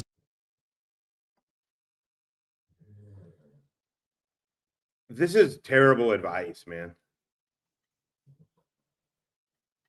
Confidence, gents. And if you don't have confidence, fucking find it in something. That's all. Confidence. If you have to, first of all, if you go into it like this, what are you doing? What are you even doing? If you just want to fuck, just find a chick to fuck. Like, I don't know. Then lie to her. I'm not fucking with you. I'm not, maybe because I'm high. I don't know. You're killing me today. You're fucking funny. Yes. As Kimmy sent nudes to, don't send nudes to YouTube dudes. Hey, y'all. Hey, bitches. Yeah. Don't be creepy. If you're a chick, don't send nudes to random YouTube dudes and then land on a career criminal. Yeah. No, this is it. Yeah, hit on her friend. Now he's like a fucking pickup artist. He's like a pickup artist. Somebody and just be like, I've been waiting a while for a drink. How did you get that so fast? Yeah. Right. But that starts a conversation. It's a pattern interrupt too. And what's so important is that in the world of I love when they show him from these side views. He is a tiny, I mean, you can tell from his arm. Look how tiny this dude is. Holy, I love it when you get fucking, he is tiny. He's a tiny little man. This is all bullshit, by the way. This is what I mean by parlor tricks. Tradecraft is not parlor tricks. It's very real. If you were an infantry guy and somebody just had Gucci kit and didn't rely on land nav, on the skills, on the field craft, on the bushcraft of being a fucking grunt, you'd be like, what are you doing? But you can't even hump fucking weight. But yet you got all these little things. I watched the Navy SEALs did this. You're like, shut up, put in the fucking work. It's all parlor tricks. This isn't fucking, he steals his wife's jeans.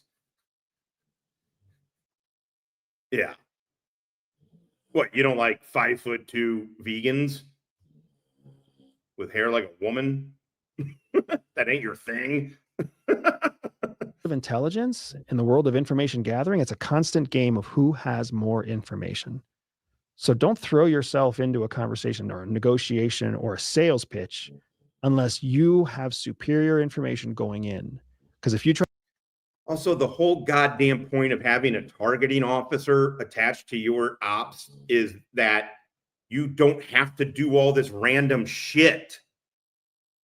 You find pattern of life, and then you find a reason to find that person along that pattern of life.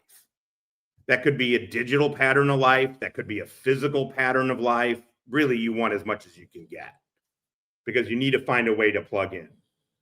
It isn't go into a bar and pick up a chick. Now you're a case officer. It's not, And, you know, admittedly, when they talk about the diplomatic circuit, there's a lot of that. You're running around, you're sort of, you're scanning, you're around, you're just seeing what happens. But once you start in, no, the beauty of the targeting officer is it takes all of that shit off the case officer and really, and is like, okay, for what you need, here's 3 chicks that want to fuck, basically, you know. I don't, just to go along that analogy, which is kind of true. And then it's like, okay, well, boom, this one, let's try this, right? So that's the whole point of this, is that none of this, yeah, you got to be all right. Also, you don't, why are you talking so much? Try to go head to head, then it's a race of who collects the most information in the moment. Is there a way to... If you are in any kind of if you feel at any point you're talking to a chick and it's competition, you've lost, man. You've lost. If you treat it, I mean, sure, I guess fuck boys, they can, I don't know, you see these dudes in these gay-ass jeans and shit running around. Fucking catch me, fuck me. They used to call them Marine Corps, the catch me, fuck me's. Like, sure, okay, I guess, I don't know. But the thing is, they're not fucking good women. They're fucking chicks who want to fuck out of clubs. Like, they're going for a certain target audience. This is terrible. Don't be in competition. See if you like the girl. Just see if you like the chick. I don't know. How hard is it? My 16-year-old son doesn't have a fucking problem with it. Like he says, there's a lot of observation happening. Is there a way to sort of, or if we were to pinpoint or a certain thing for us to really go in and look for, like what I guess what I'm asking is what really drives people at a very unconscious level? If we were to look for certain habits, things, I know significance for people is a big driver, and some people it's a lot higher in some and not as high as others. So me personally, like sometimes if I'm wanting to influence someone, I mean, they're both short with a hair gimmick. Both Todd and Bussy are short dudes with a hair gimmick. It's kind of hilarious, right? Oh, yeah. I was thinking about that too. I was like, man, with that kind of hair, like I dated this one chick with super curly hair like that. And, you know, things take time. She was also an artist, kind of bohemian type, so it didn't take that much, but I will look for how can I attach this thing to how it's going to make them more significant in the thing that they actually want. Or I'll look for what's their actually values. If someone values family, attaching how it's going to benefit them. Okay, I just wanted to show that he calls himself a fucking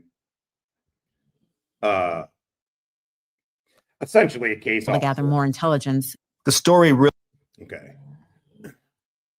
So yeah, did you call yourself a case officer? No. But I mean, how hard is it to say what you were? And to correct the thing.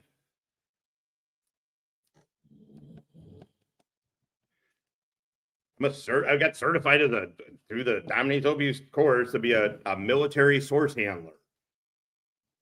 At a level 2 military source handler. So I don't ever fucking say I was a case officer. I don't know. It's just, I mean, we could say it all day on that, but it's weird, right? Unless I am high. I got distracted inside my head. Chris here. We are 1 hour and 43 motherfucking minutes. We got 30 good motherfuckers in here. Let's take a reset just real quick here. We got 30 good motherfuckers in here. Well, maybe we got, probably not. Maybe. Oh my holy crap. Surveillance does. I hate those. But you always got to assume you're under surveillance. Good luck, motherfucker. Goddamn right. All right. Did you see that Ryder outsmarted Todd? Chris got an emergency protection order to seize Todd's firearms. The order was served during Todd's live last night. I didn't watch it. I did hear about it though. I checked in. I couldn't watch the whole thing. To be honest, man, I wanted to watch more because I was kind of interested in seeing it, but GS is grating to me. It's like, I'm like, fuck, I just can't stand fucking watching or listening. And I don't mean that in a YouTube way.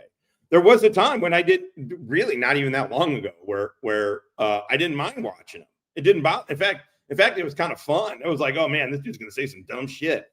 But for whatever reason, something fucking turned, and I was just like, oh, I can't even fucking. I'm literally trying. I'm checking in to try, and I can't. But I don't know. I mean, Todd's a JV player. You know, playing with JV people, doing JV shit. So it's, I don't know. What do you expect?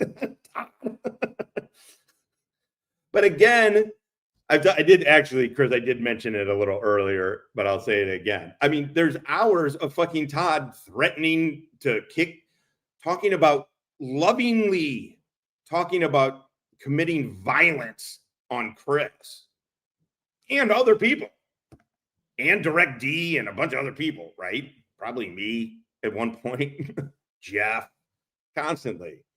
What does he expect? J motherfucking B. State people coming in. Yes, Dolores. It is ironic to have surveillance drones while we openly cover a spy, which is yeah, baby. Be easy, baby. Did I say I can't even? Did I say it that way?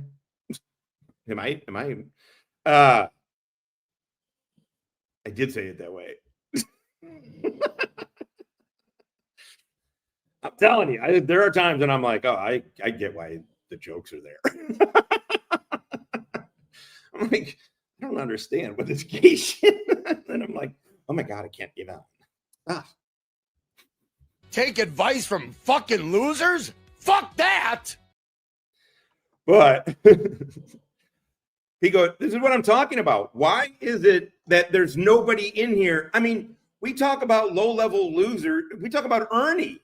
Even Ernie's people would come in here. Not a ton, but they would come in.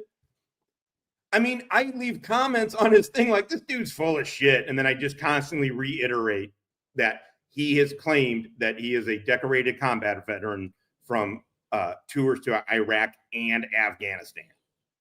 That he claimed. So I always leave that as like a reminder. And I haven't left a ton, but way more than I ever do. Nobody's saying anything. The only people who ever comment on him are like, yeah, I get it, man. This guy's full of shit. And then this Abu Shanab guy, is that, I think it was, anyway, he comes on later. Anyway, and then that guy, and he's like, oh yeah, and then came and checked it out. That is a great way to say it, which is why he keeps all his little practice tools with him. That's a great way. That's a great way. Really starts on I think it was a winter. Okay. I initially thought he deleted it. He did, but I think he re-uploaded it. Oh, here we go. See, look at this. Nobody even, you can see my comment here. I'll just read it. I forgot I left it literally on this one. So I hate reading my own comment. I feel, but okay, if you're just listening, I wrote, this is all utter nonsense. Jihi and Bussy know it's lies and still tell it to make money. They aren't patriots or CIA plants. They're full of shit. You can read it. I'm not going to read my shit. But anyway, I did leave. But look, there's not any likes on it either. But there's no comments. I agree with me. Thank you. Hey, everybody, look how fucking witty I was here. I don't like showing this. I don't. As I pulled it up, I was like, I don't like being that person. Hey, everybody, look what I did.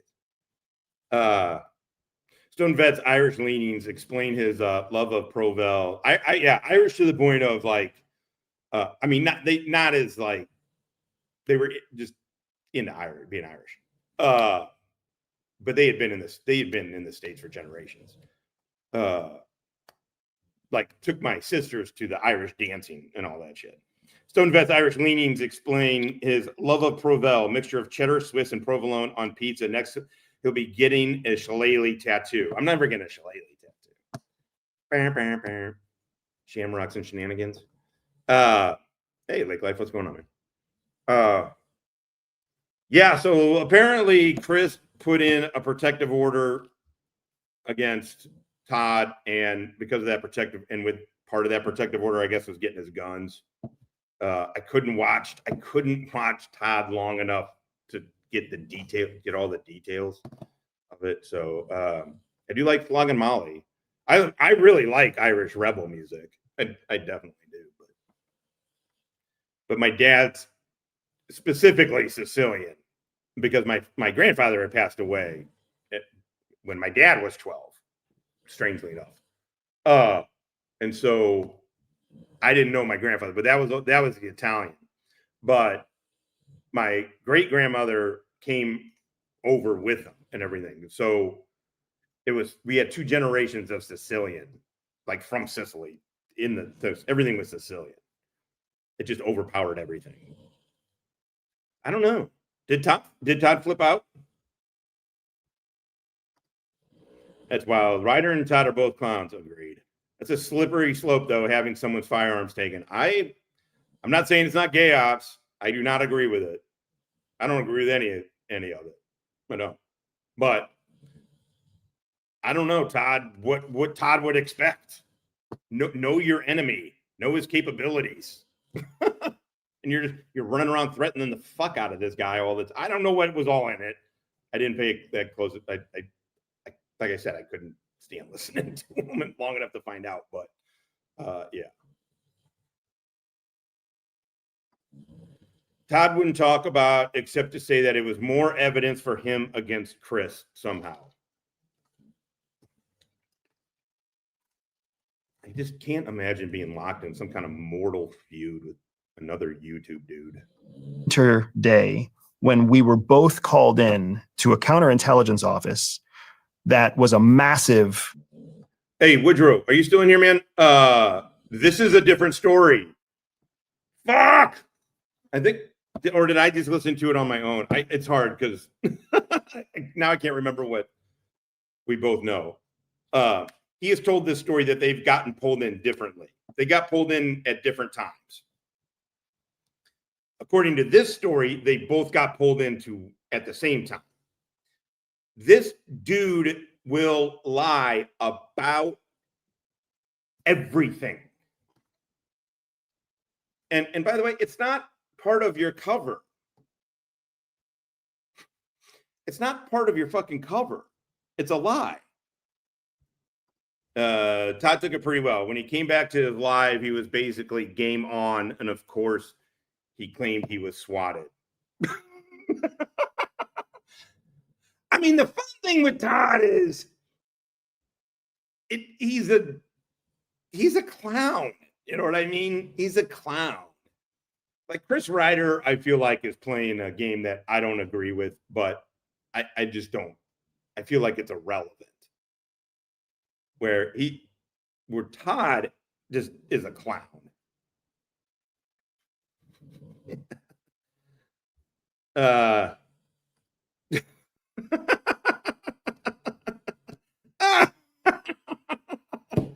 And then went to Fortnite. Wait, was that you? Was it Chris? I didn't know that was about you.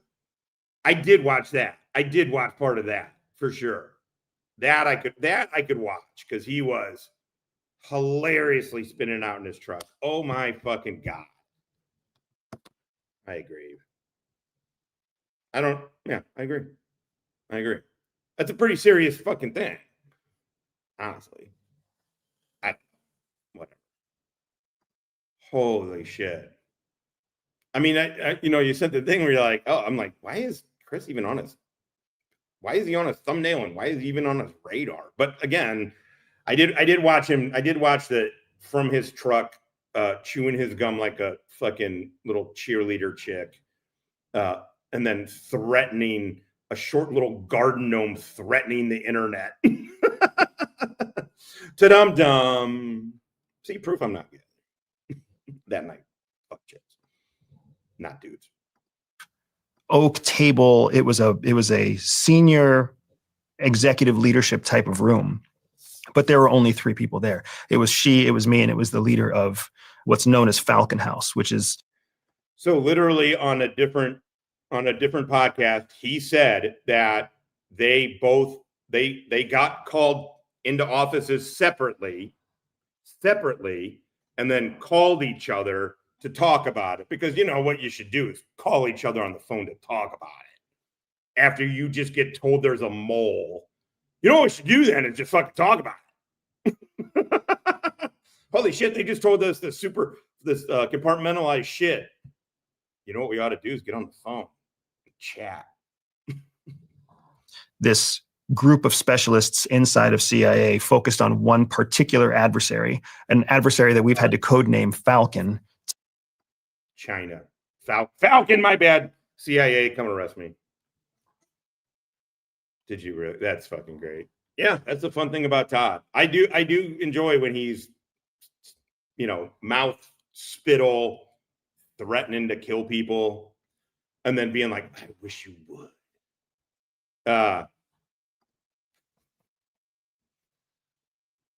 you know what's really funny is the other day, did I tell this? I don't know.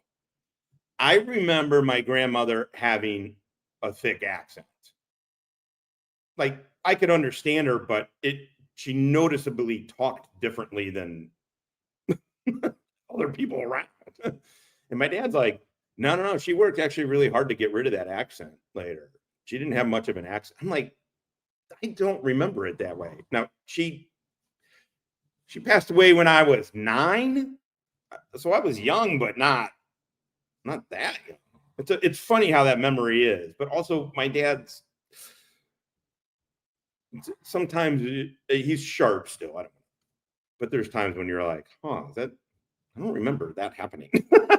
Not like he's a liar. It's just he's about to be 86 years old with Parkinson's that he's had forever. So I just don't want to say the dementia. Father is Gay Ted. Thanks for whoever gifted the membership. Got to watch it live where KTZ talks about being a heroin addict while her and KFAT judge everyone else. That was, yeah. I did put that behind a paywall, just behind the members, because I like when I make fun of KFAR. Also, the truth is, I feel like it's punching down. I just feel like it's punching down with those dudes. So I'm like, yeah, is this the look I really want to project? To maintain. This dude, on the other hand, is a really big channel who is on very big podcasts. This is punching up.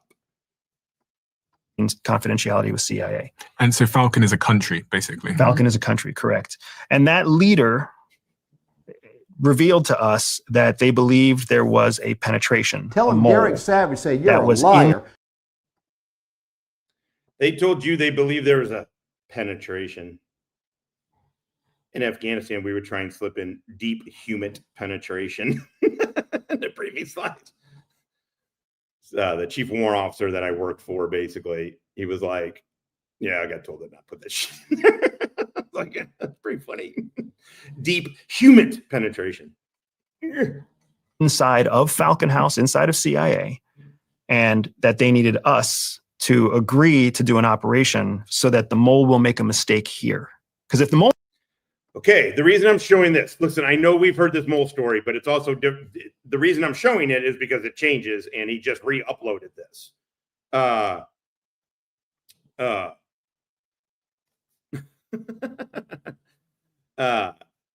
He's changing his story a bit on this mole thing. And the guy makes sense. The guy's like, wait, if you're so siloed and compartmentalized, how would the mole even know?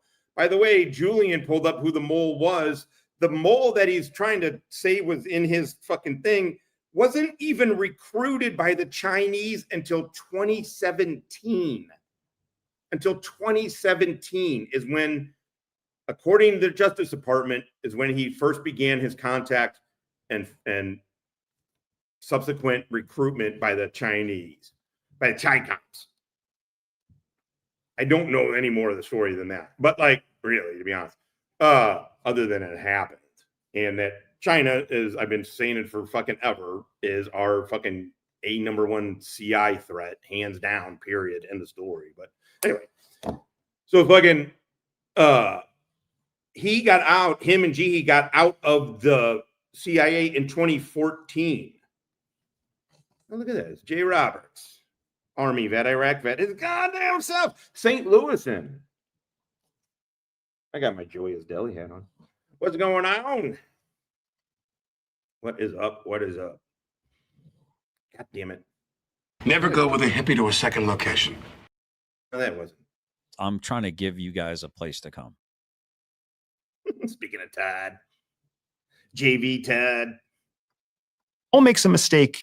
Okay, so now see if you can follow this. I'm going to start this back over, and I'm going to try and let it go, me. So what we got, 10 seconds? What's the over under in the chat of how long I can go?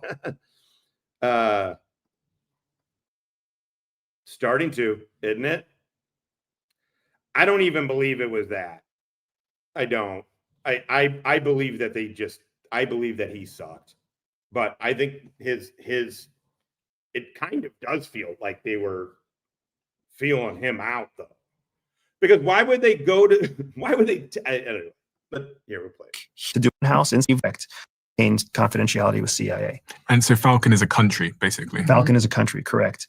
And that leader revealed to us that they believed there was a penetration, a mole, that was inside of Falcon House, inside of CIA, and that they needed us to agree to do an operation so that the mole will make a mistake here. Because if the mole makes a mistake here, we'll find him. But we can't have you be here, because if you're here, the mole will find you. And then we don't know what happens if the mole finds you. So we're going to send you across the world to go work in this other country, Falcon being the country, while we here as the experts in Washington, D.C. try to find the mole. And that was privileged information that neither of us is Jew. She's in Central Coast. They got great Italian food. It's all seafood based. It's great. Not all. I thought the best of it. The coolest part about going to the West Coast, I did love the food. It was also getting Italian with a bunch more seafood or heavy dishes than I was used to. Also here, we're lucky here. We got the hill. We still have the largest Little Italy in the States. It's great. We got a bunch of places to go. Junior officers ever thought we would hear. And I know for me, I was kind of giddy with excitement, and Jihi was a little bit more apprehensive with. No, I was thinking you're Central Coast. Got to get everything wrong. I'm like him. People tell me details, and I'm like, oh, phew. I know it probably comes across as I don't care, but I don't. No, I'm just kidding. I was thinking you were north of there, a little north there. Yeah, San Diego's great. This can't be real.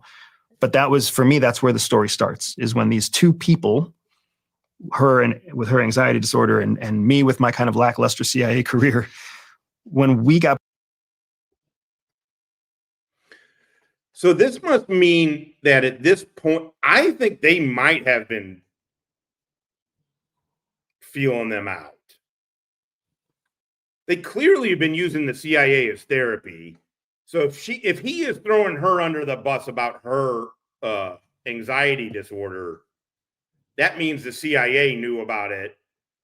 And anytime anybody comes to you with like, I have an anxiety disorder, and then you need to make accommodations, you're like, you're the agency, bitch. Bitch, you're an intel.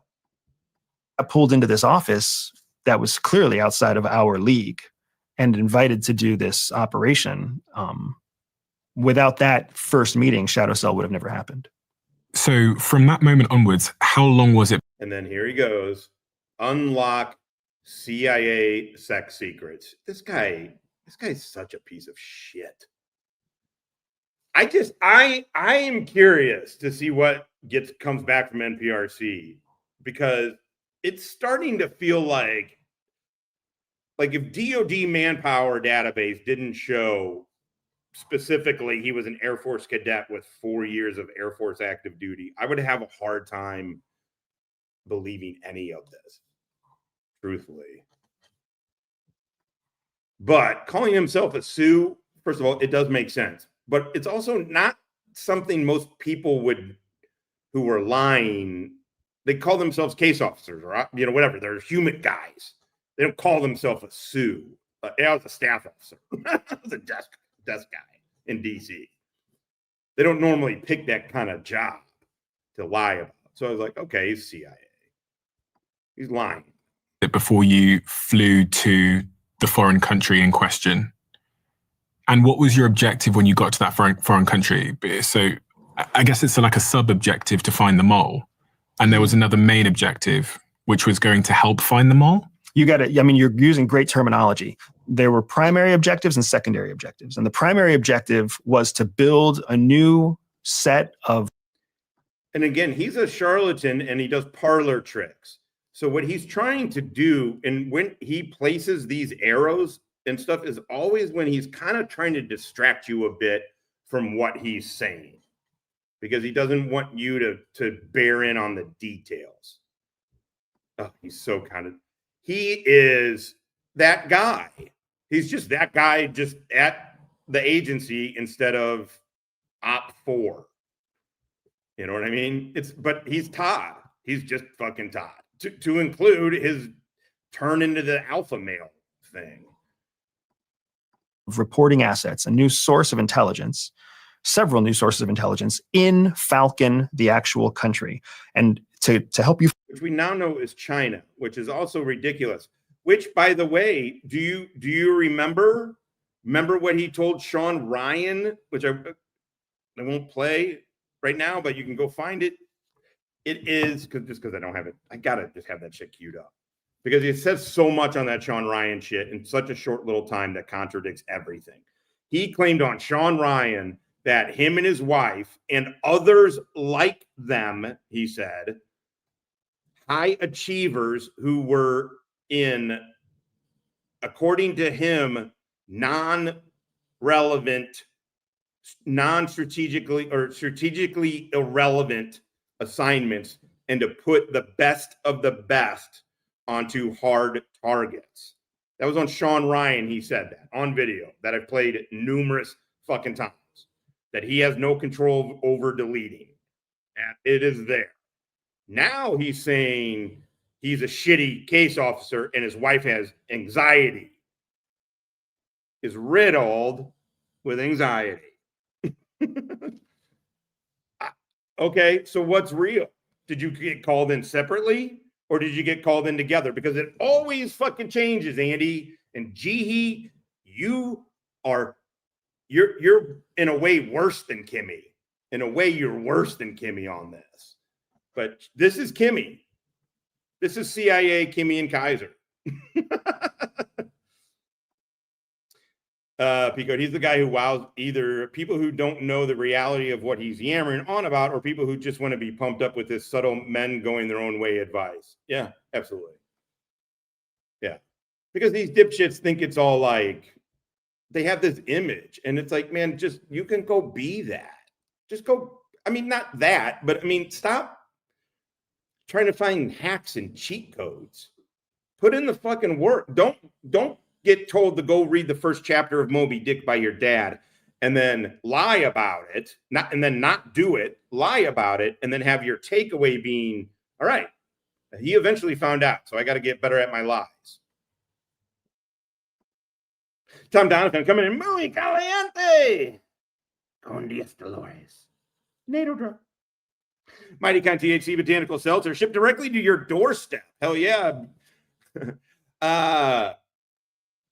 If you haven't ordered, okay, come on, take advantage of the newly lowered prices on THC beverages. Stock your fridge with your favorites and save money too. I didn't know they lowered the price. Check it out. If you go to BeMightyKind.com, look down on the ticker. Go to BeMightyKind.com. Thanks, Tom, as always. And if you want, look, it's a national brand. They're THC seltzers. They are sugar-free, gluten-free, and vegan. They're really good. They do have sugar ones. They're pure cane sugar ones, but those aren't seltzers. They're sodas. But they're good. I still feel they still feel on the lighter side. The root beer, I feel like, kicks ass.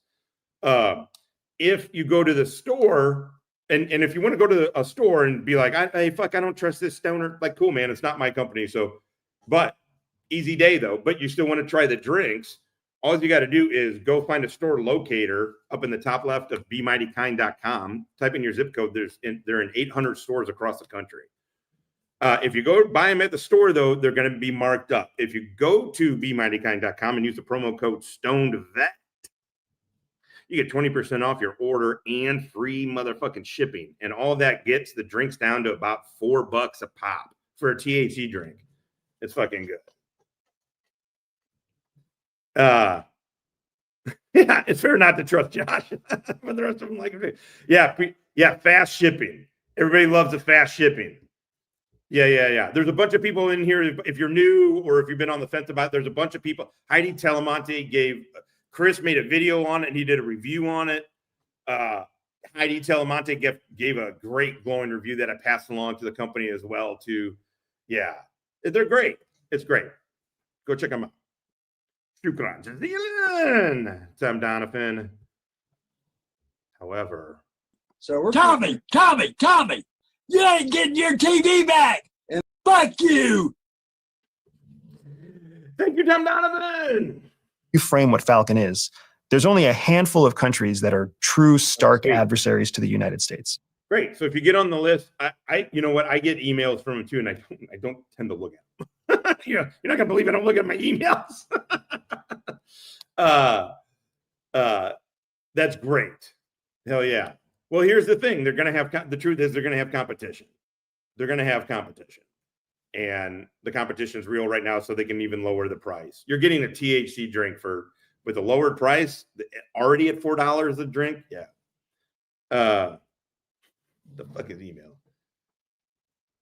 I tried them, but we recently had a guy pop and get fired from a vape. Whoa. So until I'm a retired American, I have to let you degenerates have all the fun. Not bagel degenerates. Every one of those countries has limited to no diplomatic relationship with the United States. That's how hostile they are. Any one of those countries could be Falcon. The reason that we have to code name the country is because CIA in today's geopolitical world has demanded we don't disclose the name of the country. So we call it Falcon. What are United?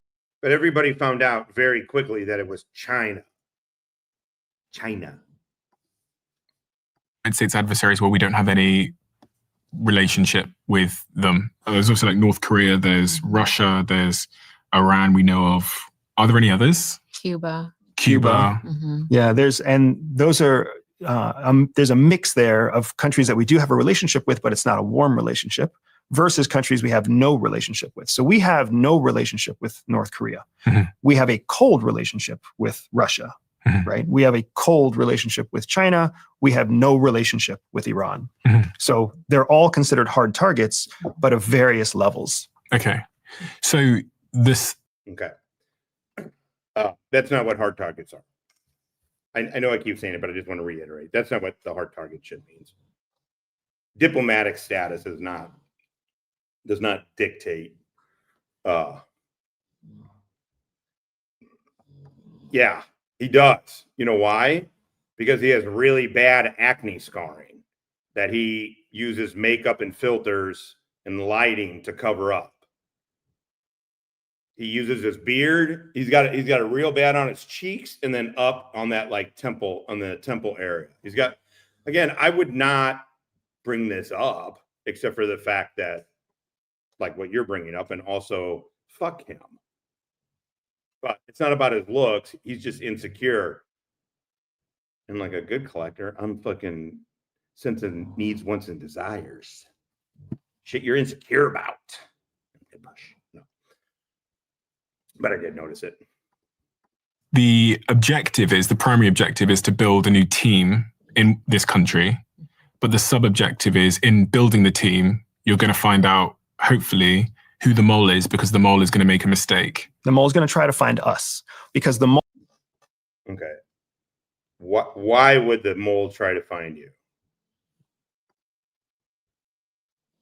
Yeah, and he has to be in a shadow. He requires this kind of lighting. Mole's job is to prevent... You can see it in early... I think he uses makeup as well. You could see it in early videos when he... Like early shit he was on from 3 years ago. Whatever. is you could see it. And then he was going through different phases, apparently how to cover it up because his makeup and shit would be in different stages, his lighting, whatever. CIA from collecting secrets about Falcon. Because building the team. Okay. It says community notes. A hard target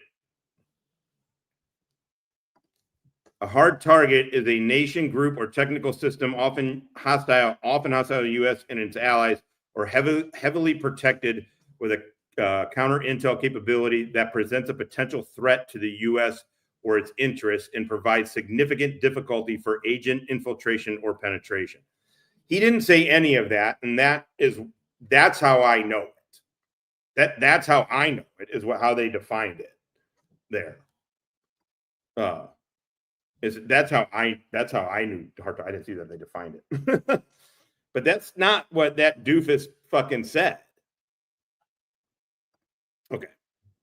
Let's let him play. You're going to find out, hopefully, who the mole is, because the mole is going to make a mistake. The mole's going to try to find us, because the mole's job is to prevent CIA from collecting secrets about Falcon, because the mole is working for Falcon intelligence. The mole is working for that country. Yeah. Right. The mole is part of the CIA, but working for the adversarial country. Bingo, which is the worst combination you can have. So some of the most famous moles in history are Aldrich Ames. Aldrich Ames was a CIA penetration that worked for the Russians. Robert Hansen was an... I think he did too. And the more, and here's what's good about listening to him, or what I have found that allows me to listen to more of him. One, he's interesting to me right now, but also his stories change a lot, and it's really fun. And it's a fun puzzle. His stories change a lot. So I'm always like, ooh, that's a new thing he added, or that contradicts his other thing. I think it's, but my point is too, with the Falcon thing, I think they went over there. I think something happened, went over there. He thought he was, because they have Instagram pictures of them in China. And I think he thought he was, my guess is, I'm thinking maybe he thought he was under surveillance in China. Him and his wife are under surveillance in China, which, by the way,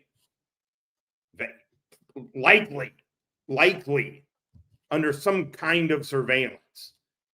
And he freaked out because he's mentioning it. I don't think he mentions it here. I do want to go through there's a section of the Julian Dory video that I skipped over because it's kind of it's like this. I wanted to, too technical. I was going to bear us down, but the story is interesting because he mentions he comes back and CIA doesn't believe him. He says it. He doesn't. I haven't heard him say it anywhere else. I haven't heard him add that little aspect of, but CIA didn't believe me. Like, interesting. So I'm thinking maybe he thought he was under surveillance. Again, likely, maybe, probably. While him and his fucking other former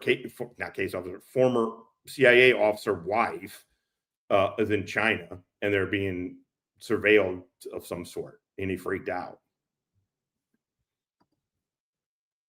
Yeah. Dubai. Anywhere you go, by the way. Heathrow. Everywhere. FBI. Not just Heathrow, but I'm just thinking that's the only place in England I've ever been is Heathrow. England. The UK, motherfuckers. Penetration that worked for the Russians. So these are famous moles in history. We were essentially being told that these earth-shattering 1990s era moles were still relevant, but now in 2010-ish, there was a new one that had made its way into CIA, and that's a big deal. So it was a very exciting reveal for me because it meant that we were not just doing something that was relevant and interesting inside of CIA. We're doing something. But none of this makes any, God, this is all made up in his head because the CIA essentially rejected him.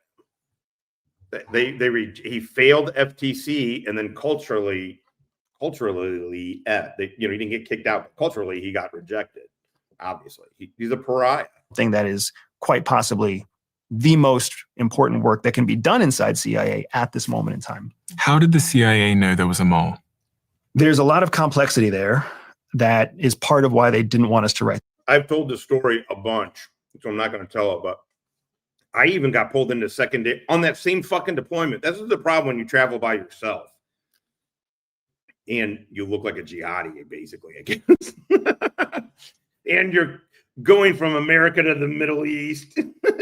Okay, I can see where there's some signs. But on that going to Afghanistan, I got pulled into secondary in Dubai. That's a whole hilarious story, but I won't tell all that. I love that. That's a funny one. I hated it at the time.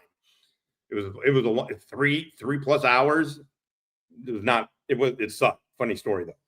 But coming home from that on that trip too, I was in Heathrow, and I got pulled aside. I got pulled into secondary is kind of I got pulled aside, separated, talking to me, and then they're like, your bags tested positive for RDX, an explosive. And I was like, yep, makes sense. I was in Afghanistan, and then I'm traveling by myself. All of this, I was like, how much can I wanted to get home so bad. I was like, look, here's a couple badges. This isn't like pulling rank. They didn't let me go because of this. They checked shit out. They took my stuff and went and checked shit out, and then let me go. And then I missed the first flight, and they put me on a second. So I've been pulled into real world secondary twice. It's not that big of a deal. I mean, once you get through it, and you're like, fucking easy day. Man, when they brought you in here, you was crying like a bitch. This book. But what they have allowed us to disclose is that a foreign ally contacted CIA and said, we have collected intelligence that suggests you have a mole. You have somebody inside your organization. I know. I just figured people would get tired of the Frisbee stuff. I just got to get her. Hey, Bobella, what do you think? We just kind of get more of your daily activities. She's like, yeah, dude. Yeah, no shit. I'm smarter, better looking than you, human. Let's do this. I have that vibe. I have that vibe. Oh, I don't know. I don't get it. I mean, I take videos of, like, basically every day. I just like, I don't know. Want her to do something fun that's fun. Who's a But fuck it, I'll just start putting up daily Stellas. Turncoat, a spy for somebody else. So a foreign ally warned CIA. Otherwise, CIA would have had no idea. Okay, and foreign allies are people like the United Kingdom, Canada, Australia. By the way, I was traveling as a civilian. I probably should have said this part. I was traveling as a civilian contractor. It was for the program that Wally and I were on. The counter IED. It sometimes became counterinsurgency counter IED targeting program, task force Paladin. Then it fell under Jihi. I was traveling alone as a contractor, and I did not have a cover story. I was true name stat. I was true name everything. There's nothing secret squirrel, and I still got. Which is why I wasn't really worried, because I'm like, nah, man, I'm going to the fight and trying to get home to drink beer and fuck. Australia. So you can imagine the disruption that would make. Not only did CIA proper not know they had a mole, it took an ally to tell us. And then when the ally told us, we have to assume that the ally is sharing as much biographical detail as possible. So they're telling you the name. I had to call back to Virginia and went in Dubai. I didn't worry about it in Heathrow. I knew I was like, this is fine. It's fine. But I was worried, and they had me call. I was like, can I call the States? I did. My buddy happened to be the duty officer. He's like, what the fuck? He's like, of course this happened to you. And I'm like, I know, right? That's where the guy asked me, he's like, you speak Arabic? And I was like, where'd you learn? I said, in college. And he goes, are you Muslim? And I didn't know how to say this in Arabic. He spoke English. So we were speaking in English. And I said, what's going to get me out of here faster if I say yes or no? I thought it was hilarious. He did not. This motherfucker did not. I got very strict. Once I got through all of it and they felt okay with it, they're like, my hotel was right next to the air, like it's basically attached to the airport. They're like, you're going to go to your hotel and you need to be out of Dubai. They gave me a deadline. They're like, you need to be out of Dubai in 24 hours. And so I guess they thought I was okay. I don't know. Either way, they were washing their hands of me. But I got told I had to be out of there within 24 hours. Which, by the way, I didn't want to stick around. I wanted to get to Afghanistan and get in the fucking fight, man. Not be held captive in fucking Dubai. Hey, Bob is a spy in your organization. But now that CIA officer is an American citizen protected by American rights and privileges. CIA believes that all people are born with they can test to help. By the way, where did he hear that? Any school I went to that was attached to advanced HUMINT shit, everybody, it's just like any other advanced school. Like, hey, man, you're not all going to cut it. They don't go, hey, everybody's got their own inner spy. What kind of gay ass shit is that? Also, no, they don't. And they want to weed people like you out who don't have it in them to become a spy. Because you're not a spy. You never were. You failed FTC. Now, if people want to call him a spy just because he worked at the CIA, I guess that's okay. Whatever. I mean, I technically would. I mean, but internally, that's you don't.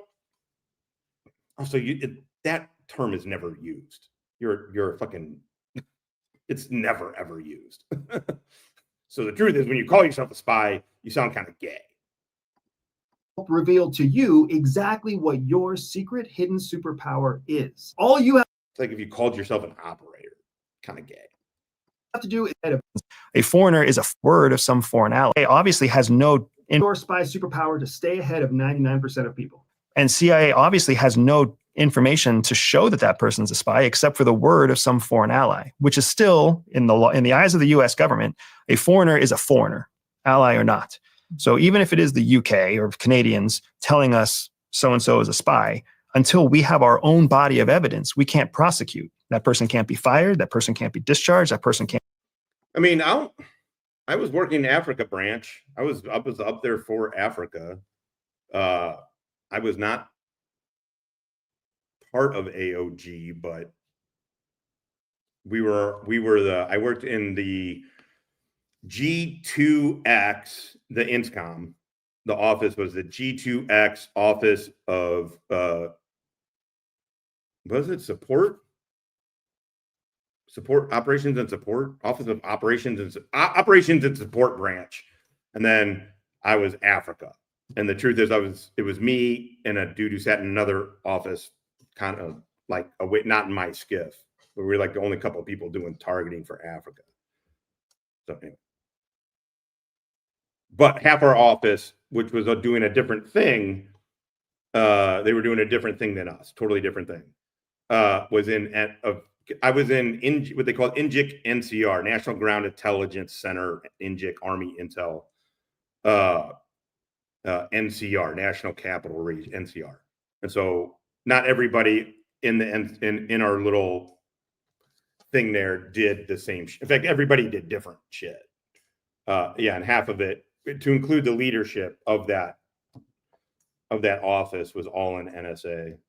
NSA people like to work in NSA. I couldn't stand going over there. I couldn't fucking stand it. I did work on Fort Meade. I just worked on the Army's. Can't be sued. That person can't be arrested. So now CIA has this mess where they are actively losing information, actively losing intel because of this mole. Because of a mole. Sorry, I didn't mean to. I didn't know. Did you work there? That's what I meant to ask before I started talking about myself like a true spy.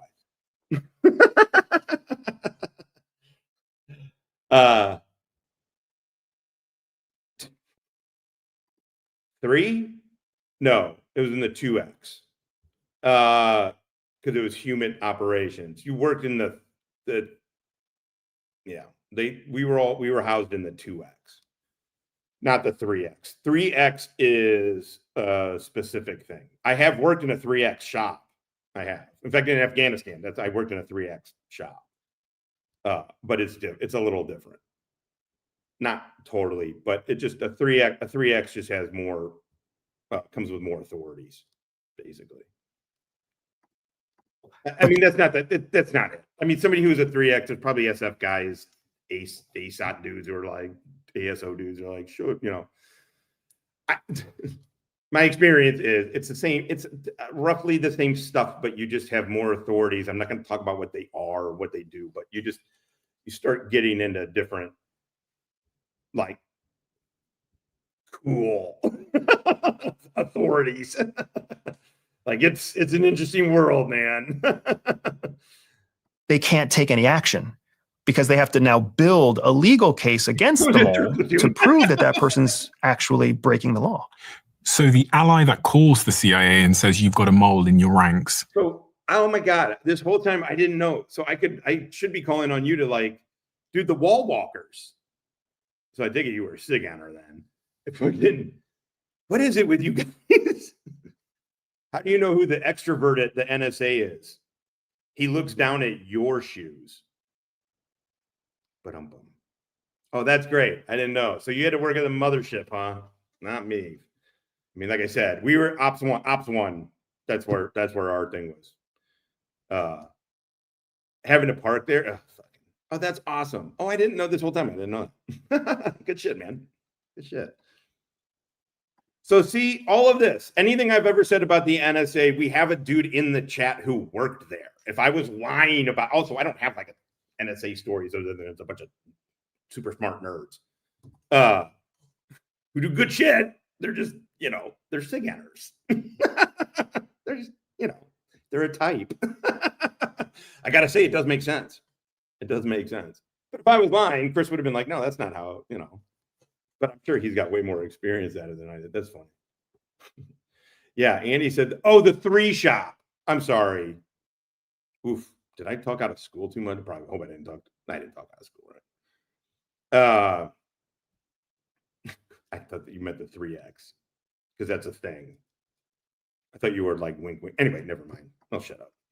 They named the person. Most likely they would have never made the notification without also sharing the name, which is a courtesy we do to others as well. If we come across information that we know an MI6 officer has been compromised, or a Canadian CSIS officer has been compromised, or an ASIS officer in Australia, we will share as many biographical details as possible. And did you share the name when you were called into the room that day? I've worked with CI guys who were usually working on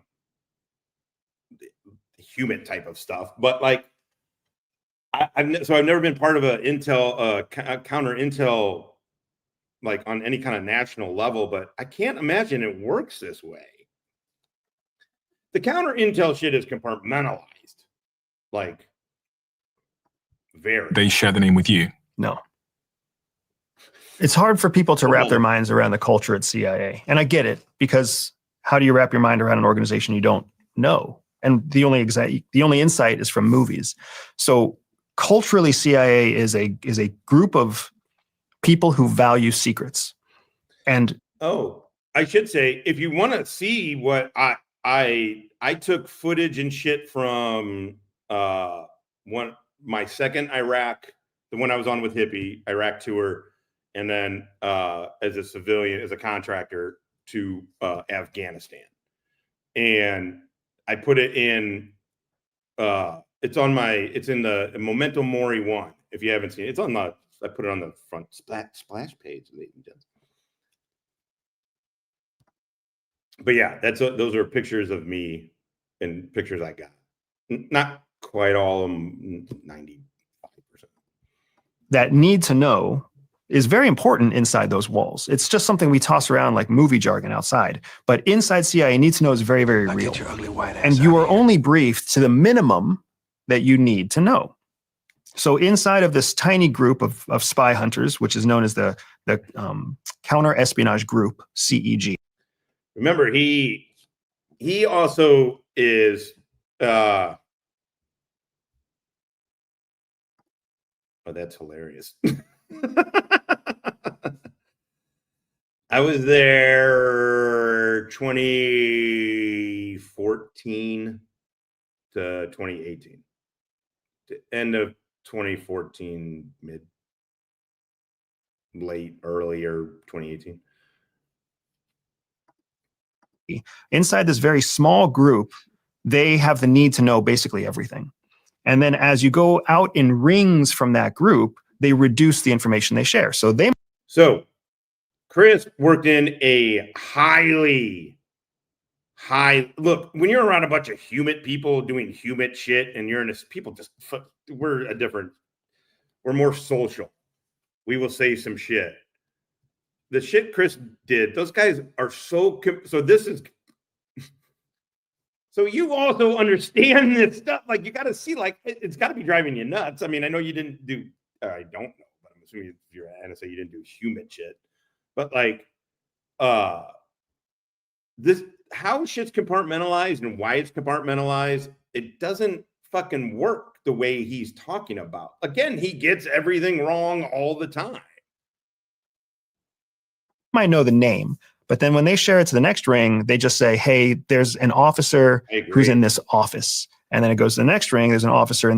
If nothing else, she knows, even if she's like, okay, I'm going to buy in on the truth of the rest of this shit, which is ridiculous because she knows it's not true.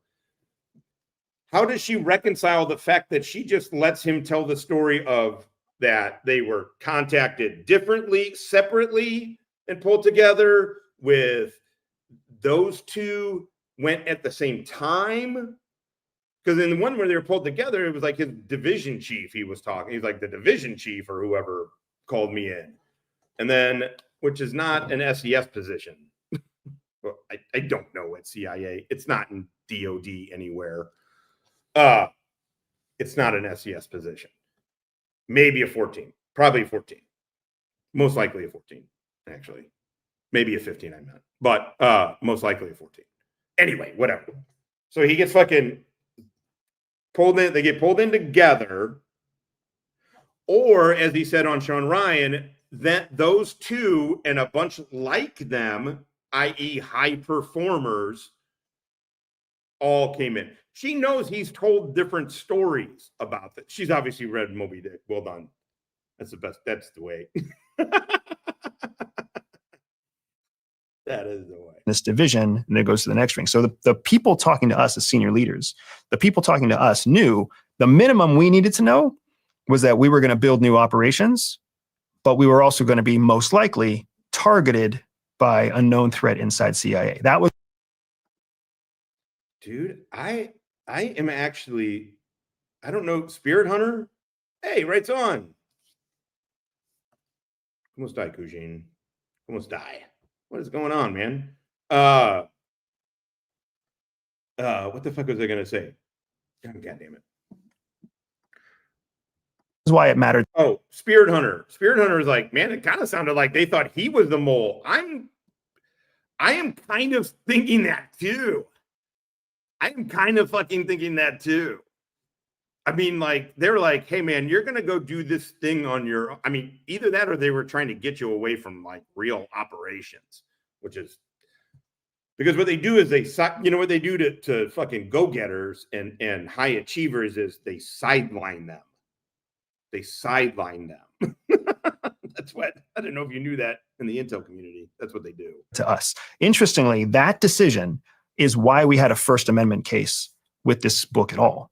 Because CIA was knowingly putting our lives in danger of a. What the fuck does that have to do with the First Amendment?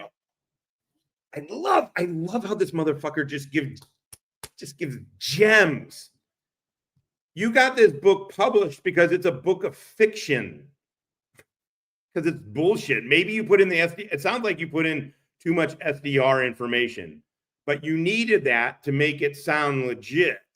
But what are you doing, dude? Sources and methods. SDR is an operational act, dude. An SDR is an operational act, meaning you are using tradecraft to conduct it. And then this dude just, so he could sell a fucking brand, is like, oh, you know what? Fuck it. I'm just going to give a big chunk. I'm just going to give away SDRs. That's what I'm going to do to sell my brand.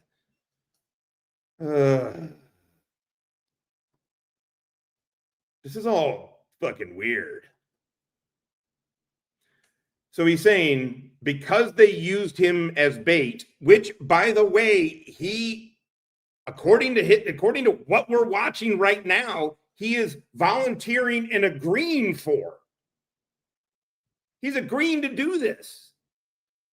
And now he's saying, well, wait, you did what you said you were going to do, so therefore I have a First Amendment argument?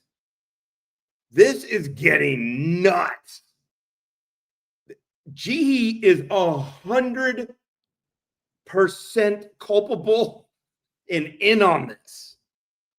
This is insane. Jihi, you have a fucking master's and a law degree, which goes to show you. I don't know. I know everybody in my family, I told you earlier, with the advanced degrees, but I start wondering. You start piling on advanced degrees.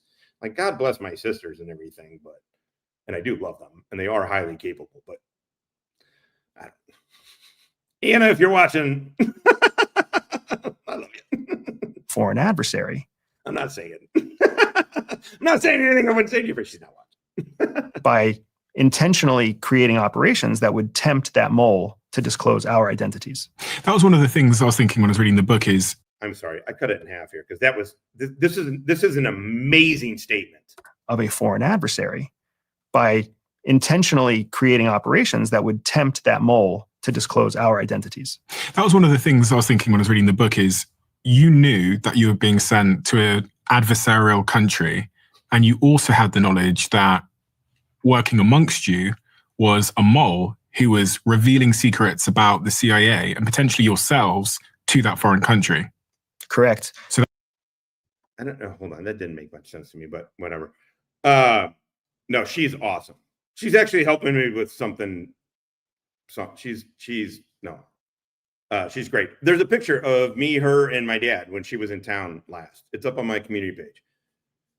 And I try and use that for pictures mostly. It's been a little bit, and then some promotion, and then that's why I delete. I try not to leave so you can scroll down and look at shit. But yeah, she's in there. That foreign country could have killed you. Absolutely. And that's the second kind of cultural element that people don't understand about CIA. You don't really turn down an operation. If you're invited to take part in an operation, you have the right to say no. But if you say no, you're committing career suicide. Jihi, and anybody who reads. Oh, I'm not just saying this, but both my sisters are extremely smart. But Anna, the youngest, has always been. I've said it forever. She's the smartest of the three of us, and we all did well. I mean, academically, whatever. I'm a bit of a shit show, but no. No. She's the smartest. I believe it. We disagree on a bunch of shit politically and whatnot, but no. The book will find this out. Jihi was a stellar officer on a phenomenal trajectory, doing incredible things, kind of really charting the course for what targeters have become today. For me, I proved to be a not very good case officer. And if there was anything I say eat a dick and continue to enjoy your dick eating experience. See, I have the power of the drop, so I guess it's all right that you guys make fun of me. He doesn't. No, he changes it, dude. He changes it. He deleted that one. The give us a cush job interview. It was with the same guy. He took it down. He literally on one podcast said, "Can you give us a cush job?" And they said no, and he left. And so they left. Yeah, the chat is on fire fucking with me today. It's on. Saturday in the park. I was really hoping. I think it was the 4th of July. For it was a second chance. So when, but if you say no, you're committing career suicide. Jihi, and anybody who reads the book will find this out. Jihi was a stellar officer on a phenomenal trajectory, doing incredible things, kind of really charting the course for what targeters have become today. Give me a fucking break. I'm sure she was a fine targeter. She's looking away. She doesn't like that. She knows that he's lying when he's buttering her up, because that's all he. God, he's a weird dude, man. He is a weird dude. Jihi, you're fucked up. You let this dude drag you down. This is going to take you down. I'm not saying we're taking you down. So I'm not trying to take you down. Just trying to fucking inform people that you fucking charge $25K as a speaking engagement on experiences that are based on lies. So don't give this dude any fucking money. Normally I say if you're dumb enough to give him your money, give him all your money. I kind of feel the way with this, but this one is particular. I don't know. Don't give this dude shit. For me, I proved to be a not very good case officer. And if there was anything I was really hoping for. This is like saying it was proved that I was never a good Green Beret. Because I passed the screening for 219th, 2nd Battalion, 19th Group, West Virginia, because I passed it to get into the training thing and then didn't continue. I don't get to say, well, I was a fucking... I took that at 40, by the way. I passed it at 40, but then they were like, you're going to be like 44, 45 by the time you see a team. And I'm like, made me a HUMINT collector in the S2, and then it went downhill for me. If you're dumb enough to give Bussy money, you're definitely dumb enough to give, yeah. Remember the dick necks? Now we're the dumbasses. Dumbasses, unite. But Andy, you don't get to, dude, you don't get to fucking say that you were a bad case officer. You were never a case officer. You failed. You failed FTC. If I would have failed SOC and still done targeting and then went on to pass targeting, whatever, I couldn't, but I went through the whole school. I couldn't say I'm a military source handler. I don't get to, I'd be like, well, I wasn't a very good one. No, you weren't one. You weren't a case officer. This is calling yourself a case officer, dipshit. Or it was charting the course. He, and anybody who reads the book will find this out, Jihi was a stellar officer on a phenomenal trajectory, doing incredible things, kind of really charting the course for what targeters have become today. For me, I proved to be a not very good case officer. And if there was anything I was really hoping for, it was a second chance. So when we were pulled into wow. This is such bullshit. This meeting, and they said, hey, here's this exciting opportunity. Here's an operation that we're literally inviting you into this executive suite to invite you to this operation. And we're going to put you together and we need you to do this. That's not a situation that I was going to say no to. I think you considered saying no, but for me, they knew me well enough to know I was not going to turn that down. Yeah, I mean, I think when you have anxiety, you consider saying no to everything. You're always thinking about the risk. But I think that... What was the risk that you were thinking about? It is very real that you can be disappeared by a foreign adversary, that you can be, Also, wait a second. They pulled you in. Somebody with anxiety, so they can't send them to the field, I guess, is probably what they're claiming. Hey, I just had a kid and send me to the field. I don't know. I go back and forth on her a bit. I think they did send her forward, and he went as an accompaniment, and they had nothing for him to do. But what the fuck was I going to say? God damn it! I shouldn't talk after these hits, after the fucking water pipe. Killed by them with no explanation that you can be just put. So they brought you in onto a read-on. They told you a CI read-on. They told you what it was, and then you still, before you even said yes. Yeah, it on a higher level, but yes. Yep.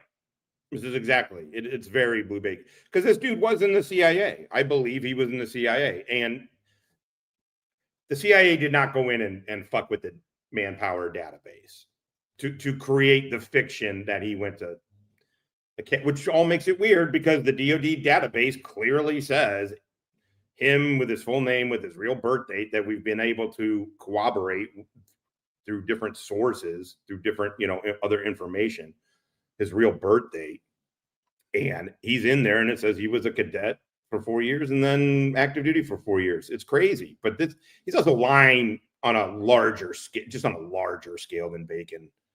But it's the same shit. It's all rooted in the same shit. Like, both of them could have gone and done it. 07, this dude was in the military. This dude got out of the air, or got graduated the academy in 03. That means he was in for 9/11. 9/11 would have a major. I mean, I was in the military then. I was at 1st Recon Battalion at Camp Pendleton when shit fucking 9/11, man. And then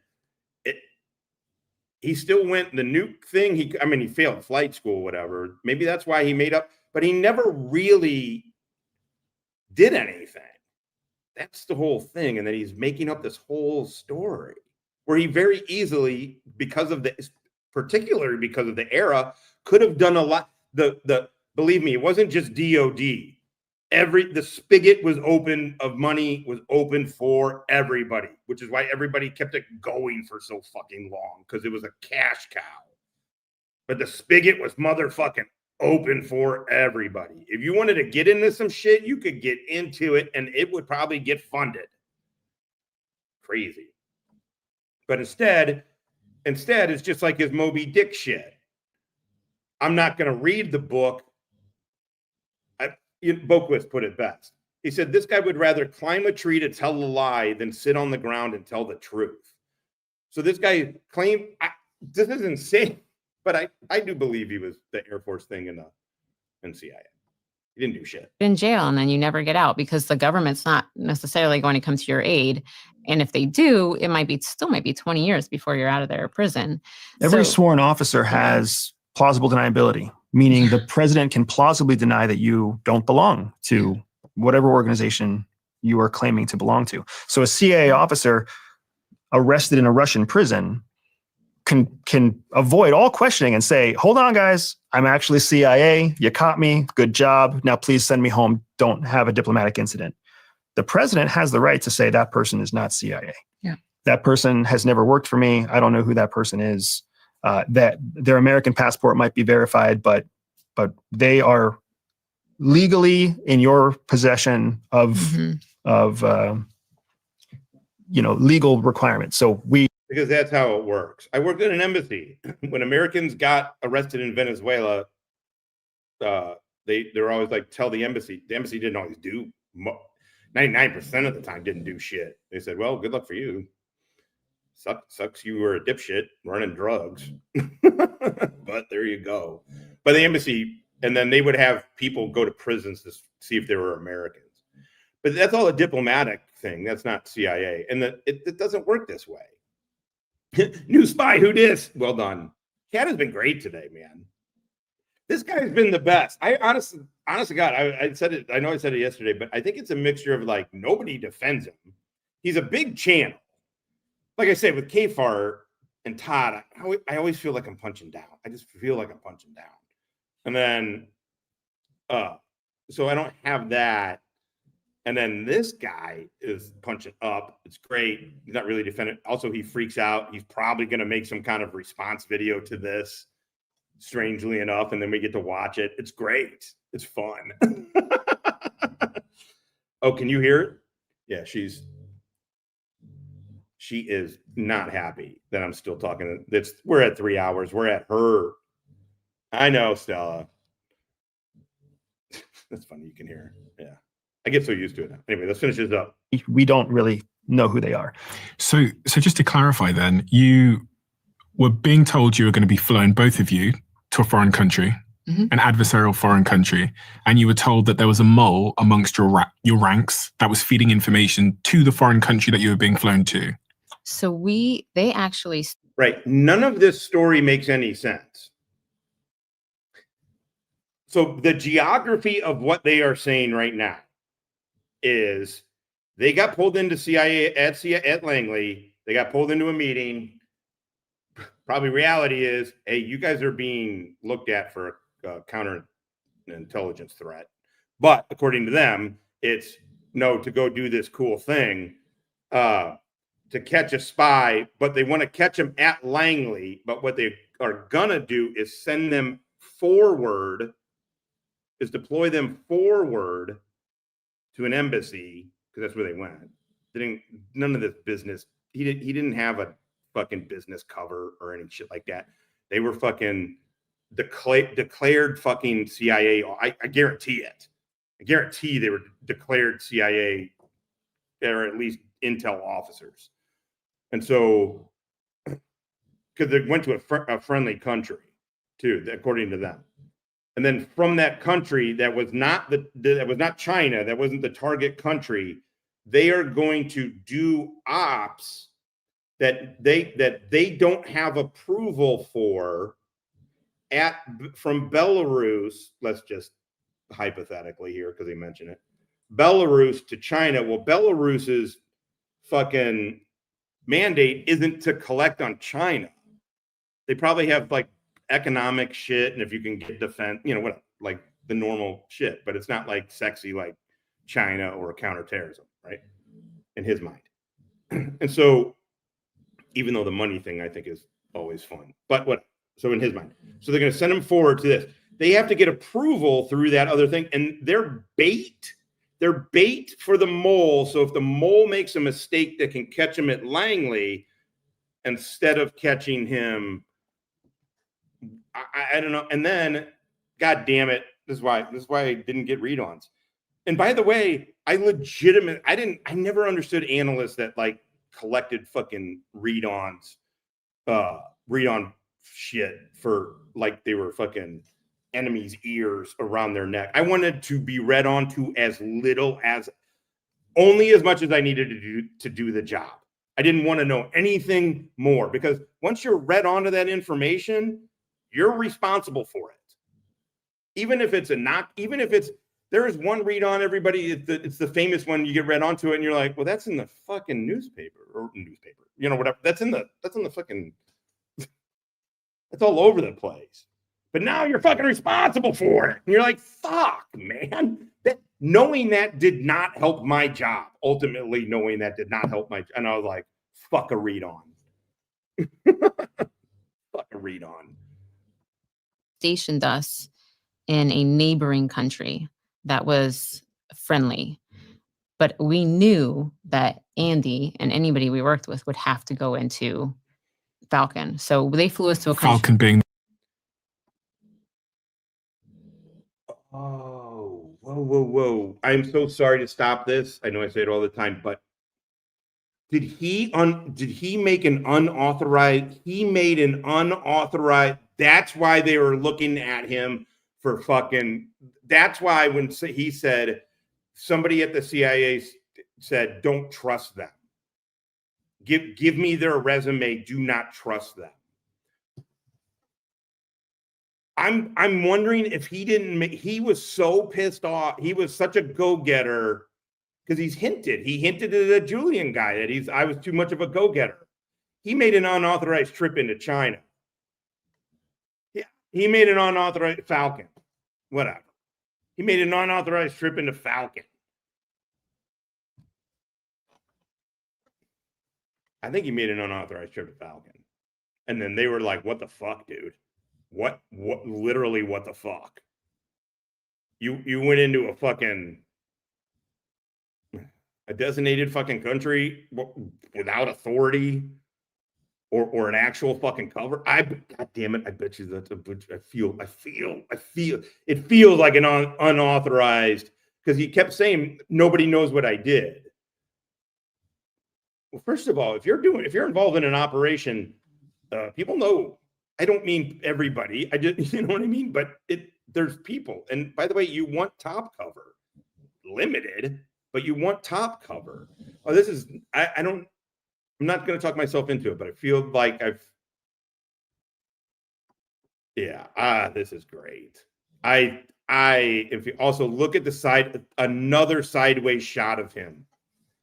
Another sideways shot of him. Oh my God. He is a tiny little man.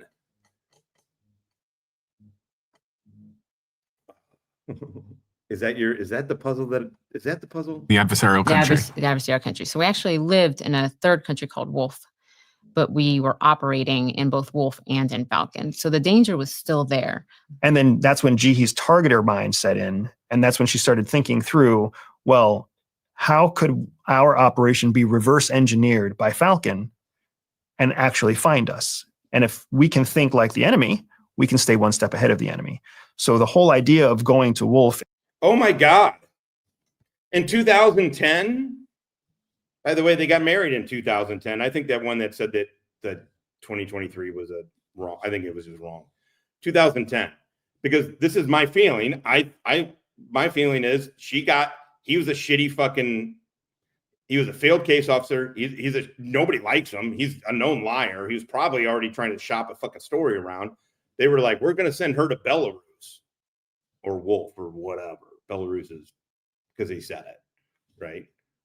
We're going to send her to Belarus. Well, we're getting married. Now you have to be accompanied. So now they have a non-certified desk officer who is most likely a problem child, who's saying, you got to send me with her. We're married. Now they have that dude at the embassy and they're like, we have no work for you. I don't even know what you can do. You're not an analyst. And analysts are protective of their shit. You're not an analyst, so you can't do analytical work. So, I mean, you're not trained to do analytical work. You're not a case officer. You went to the farm, but First Amendment. And then I think they got jumpy or something. He started believing something. And then did he do an incursion into? Did he go on an unauthorized trip to China? I don't know. That may be too far. That might be a point too far, but I don't know. Yeah, he's that guy, CIA style. That's exactly right. He's Todd. He's CIA Todd. Black Israelite, aka Black Todd. That was Todd. This is CIA Todd. And building our team from the very beginning, Jihi started to architect how we could do that in a way that would foil our aggressors from being able to even discover our existence. So, are you guys getting this? We want you to go forward to one random soft embassy. According to them, I don't know where it was. It's probably unfair. People there are probably like, "No, man, there's business being conducted here. What the fuck is he talking about?" Also, there are lazy embassies. There's got to be, right? You can just tell by reporting. So they're like, we're pulling you two underachievers in to create a new method of operations. If you have worked at the national level, you can't just change shit like that. There's so many people involved. It's so annoying. You can do little things here and there. You can kind of like at the edges, but the institutional changes is because you have to have especially if you're teaching something, because then you have to have the education people, and they're educated at that level. There's all kinds of motherfuckers. Everybody gets anyway. It's hard to turn that ship. So they took two underachievers who they said create this new methodology Now go to Belarus. They gave them no directive, no framework. So on their own, they just said, why don't we start acting? No wonder they acting like terrorists. Why don't we set up our shit like terrorists? Wolf.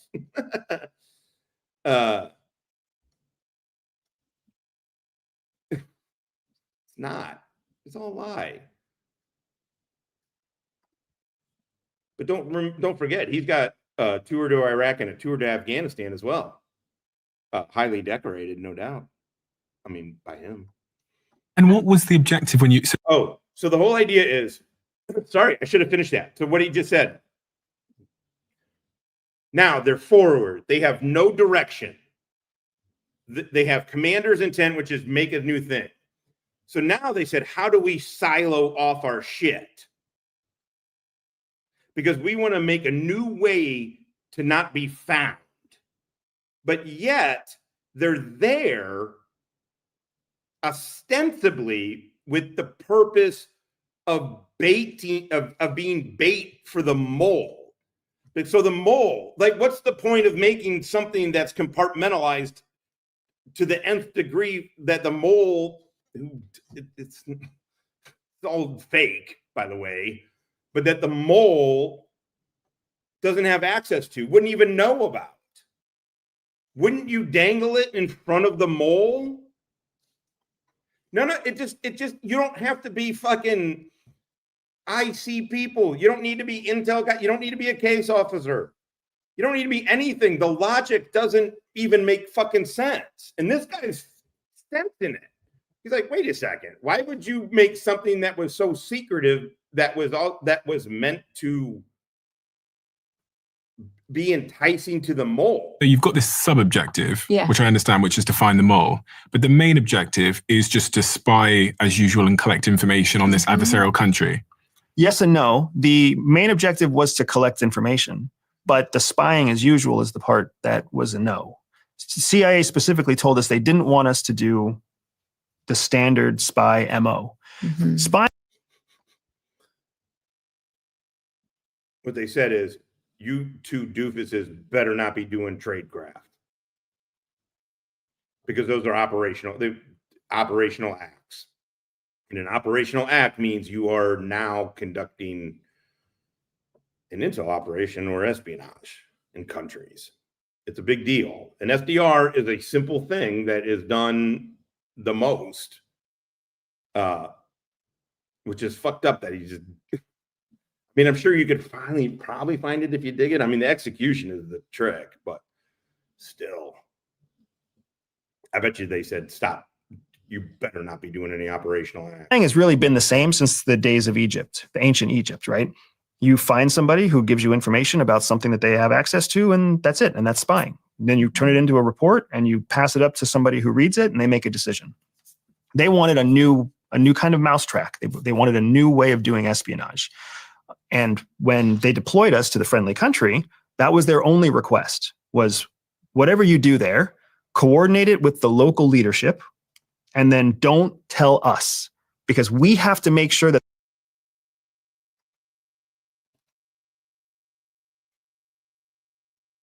when in the history of everything has headquarters ever told an operational team, don't tell us?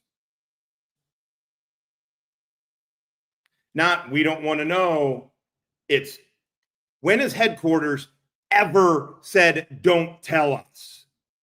Headquarters is like the government. They take every fucking inch you're going to fucking give them. This is fucking horseshit. Oh, I wonder if he was a CI threat. I wonder. And that's why it's fucking bananas. I don't care how fucking, are they on drugs? I don't know any other way that she could buy that. I mean, she would have to why is she not putting a stop to it? Why? It's not, but obviously she's not even doing that. She is there co-signing it. Oh my God.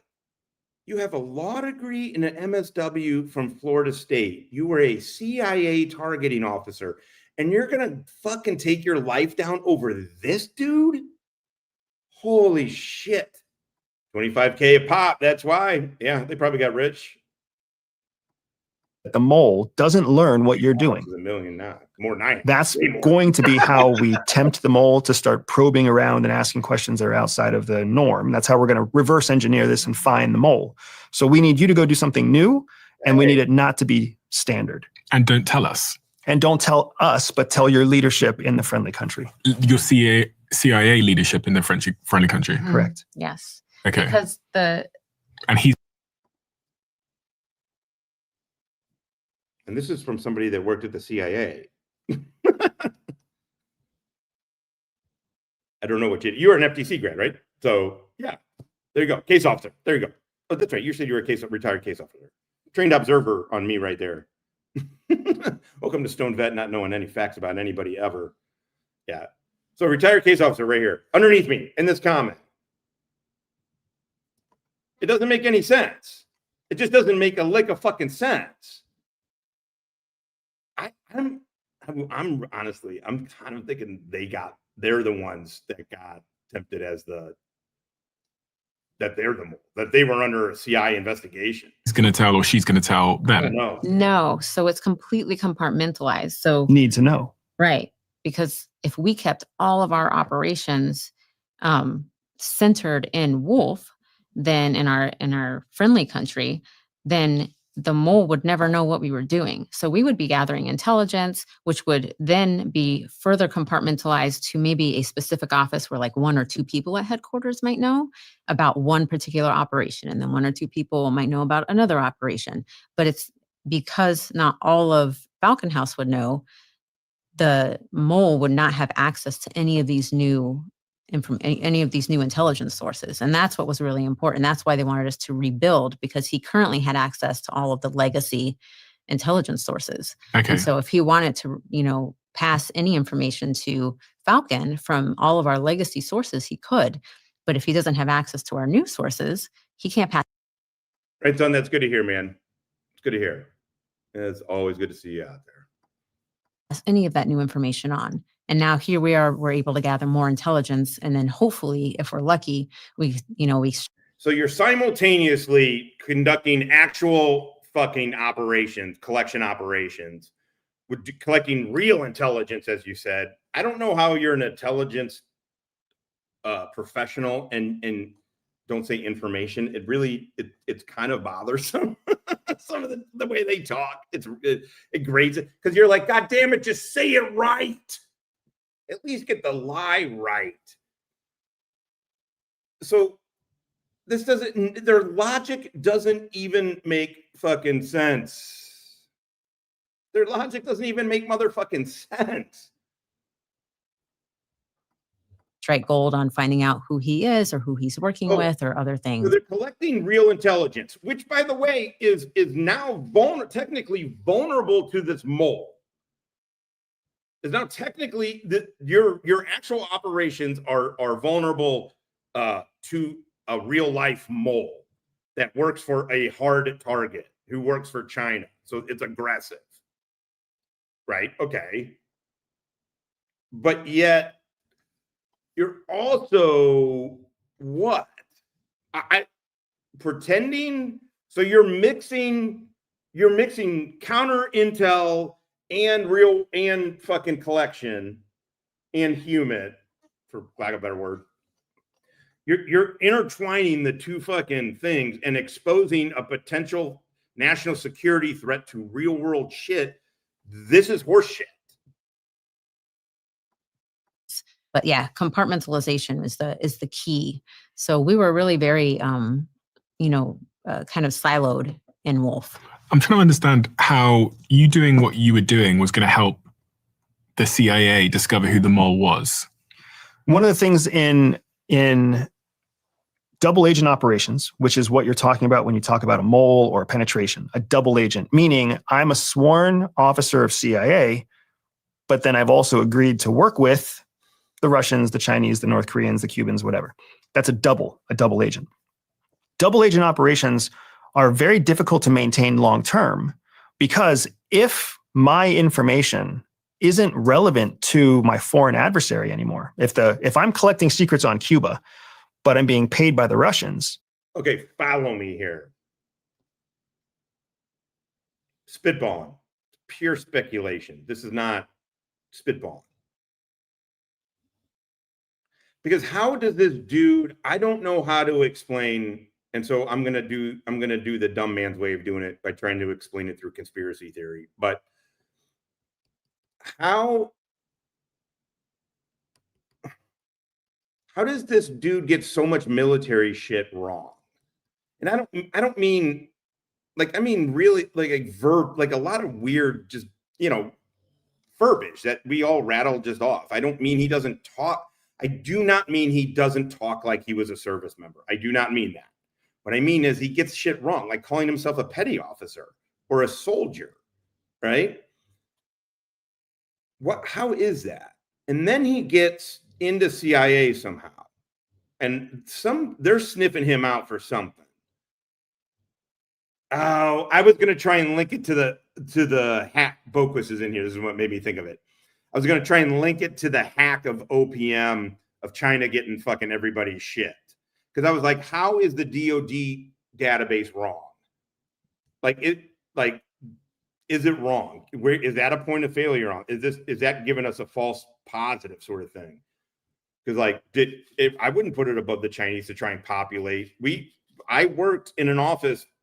It's part of the reason I know at Meade, part of our office got pulled into, luckily not me, got pulled into helping the counter intel guys shift through a very large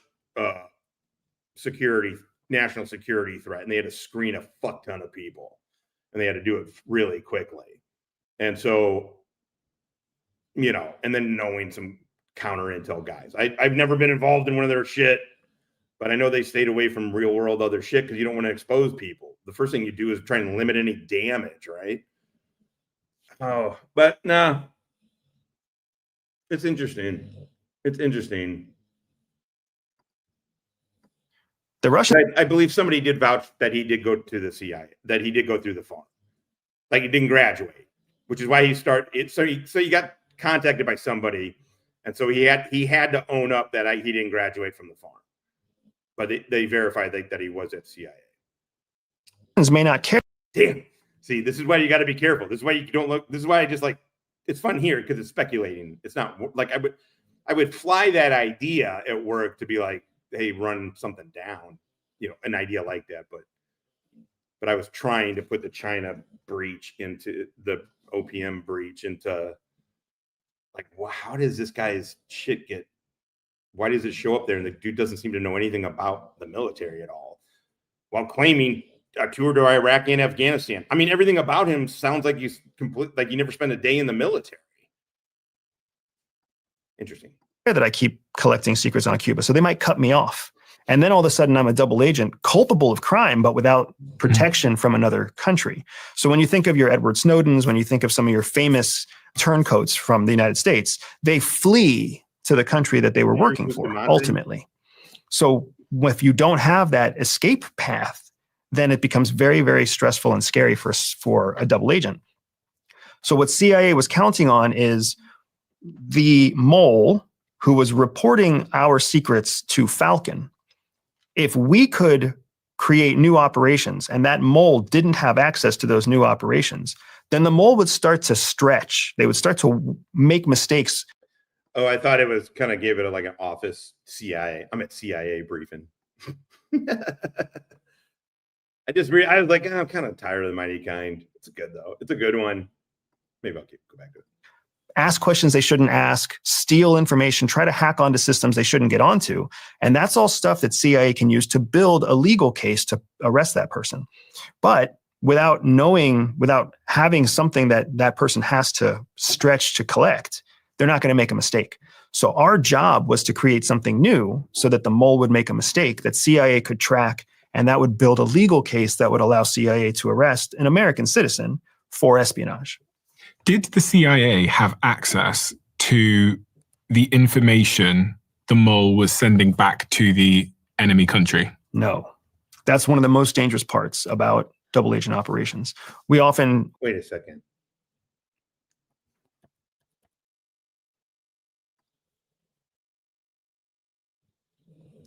This really gets weirder because this story is...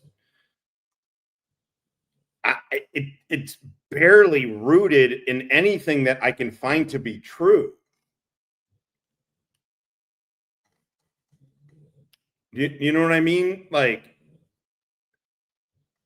you can hear some people talk around it, but it feels, you're like, okay, he's not, somebody's not pulling it. It's classified, which is a cop out. I get it. I try and own it when I do it too. I don't like trying to say it. So I try and stay away from shit that's classified. But this is weird. He's not even talking it the right way, man. It sounds like a book.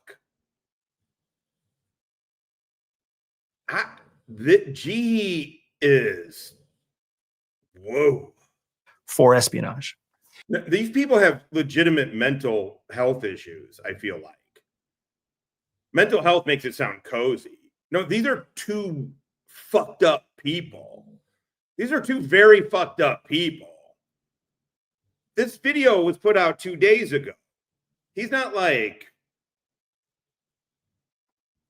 Did the CIA have access to the information the mole was sending back to the enemy country? No. That's one of the most dangerous parts about double agent operations. We have a lot of nicknames, a lot of inside terminology, but we usually call it the keys to the kingdom. When you have a foreign penetration, you have the keys to everything in that foreign countries. I'm a fucking 12-year-old every single time he says penetration. Because it makes me think back to Afghanistan and the deep human penetration. We got deep human penetration. All of their secrets, because you have access to an intelligence officer who can pull anything. So our double agent, our mole, had access to essentially everything. Yeah, wait a second. He said keys to the castle. Wait a second. This is what I'm talking about. This dude gets every single thing wrong. Look, I've said dumb shit. I've said I don't mean to break your bubble. That's just a reason when I heard, I was like, oh. Like, I get it. You talking for 3.5 hours. All right. You get it. The keys to the castle? And a collector doesn't write... related to Falcon that CIA had. So CIA didn't know what he was sharing, what he wasn't sharing, how much he had been sharing, or even how long he had been sharing it. But they suspected he was sharing something. Because there was something that our ally picked up on, something that allowed them to identify the person and communicate it back. So you land in this... Again, it doesn't make any sense. So then it's a successful operation. You were the bait. Why were you surprised you were under surveillance? Wouldn't you be? I would be happy I was under surveillance. Then I know I'm being watched. Then you operate you're like, all right, as a reminder, I'm under surveillance. Easy day. The nice thing when you know your surveillance is there is you know where they are. So this is unbelievably wrong. What? Friendly country next to the enemy country. I really think he took an unauthorized trip. I think he took an unauthorized trip. Country. And do you have to adopt new aliases, new names, new stories? Do you have to pretend that you're normal people living a normal life? You do. There's different ways that you can craft it. So Jihi's job as the targeter was to find our targets in Falcon. A big part. What does this have to do with cover? You don't make your own cover. You're not a fucking 10-year-old. And the reason for that is, one, so you don't have a comic book shit like this. Again, I haven't worked under any kind of fucking thing other than a snap fucking cover, so I'm not a cover expert. But there's a cover office. There's literally a cover office.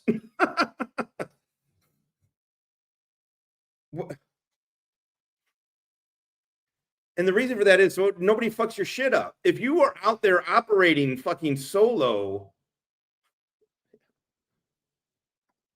of what we had to do when we got to Wolf, our friendly country, was do whatever the leadership there told us to do. So CIA crafted everything for us to land in the friendly country.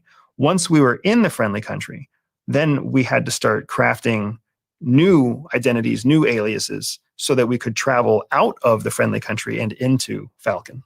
Into the enemy country. Mm-hmm. But while living in Falcon, we were, Jihi and Andrew Bustamante, newlywed couple. okay, there you go.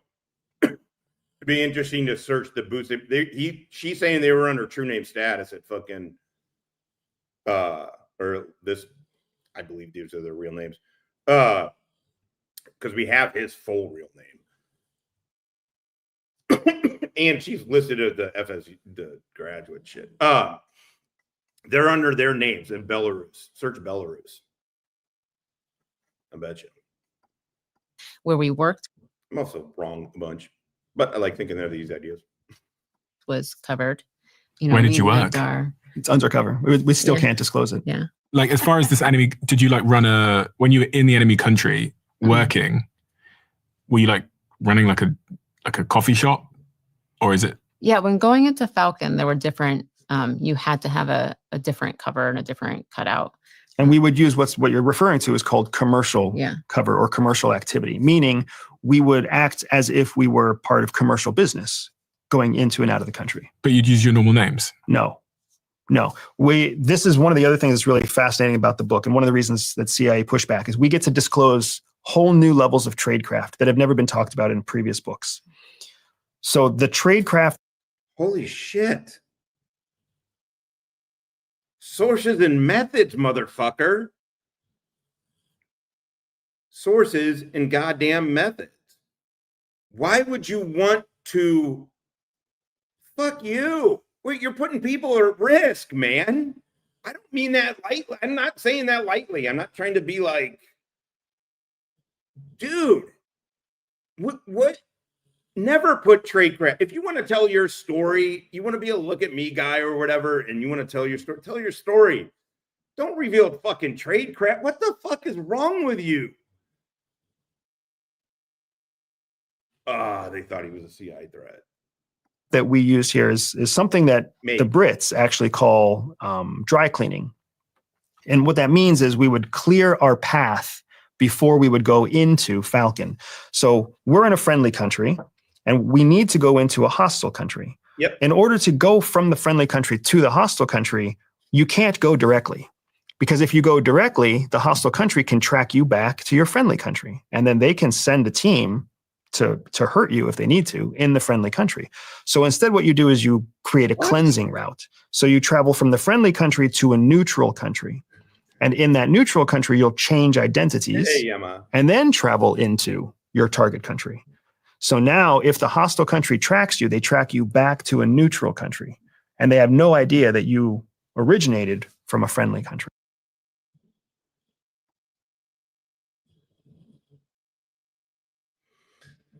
I mean, this is unbelievably naive.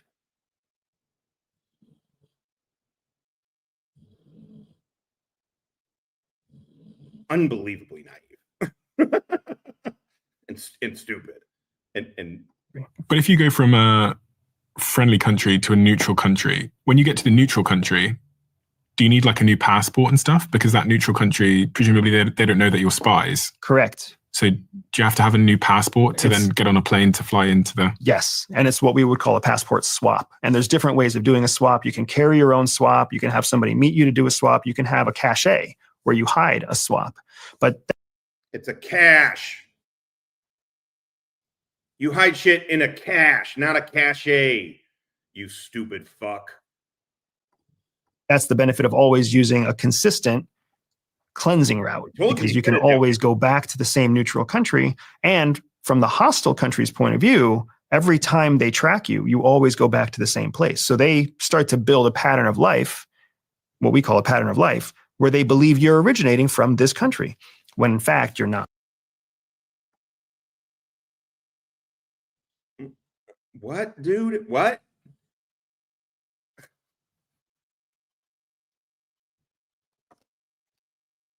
What?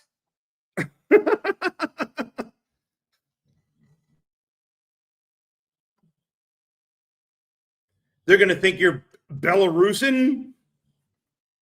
Think you're a white Russian? I mean, a wolf? You are working in, this is how stupid this is. You are working in wolf under your true name. You're not even under cover status there, you're saying. You're under true name status. You just said, no, we're Andy and Jihi. You know, blah, blah, blah. Okay. Doesn't mean you're not under cover, but you're a true name status. Okay. That means if they track you to wolf, say the Chinese are interested and they track you to wolf, they're going to see you as an American. This is so ridiculous. I'm sorry, the mispronunciation is telling me he's doing this from memory, not experience. Yeah, totally. That's a great way to put it. That's a great way to put it. None of it feels lived in, right? It's not just about like getting shit wrong. None of it feels lived in. It all feels like it's all 100% fake. I mean, the reason he's gotten by is because parts of it are not. And that part is he was in the air. It very much seems, unless there's some kind of crazy thing that's happening, which it's not. He's just a liar. He was in the military. He was in the Air Force Academy, 4 years at Air Force active duty, and in the CIA. And he failed FTC. I'll take him as a word that he failed FTC. Wow. Yeah, none of it's lived in. So you land in this friendly country. You're making your way into the hostile country. What was your objective? What were you trying to do in that hostile country? The first thing we were trying to do was find targets. Why in the fuck you don't?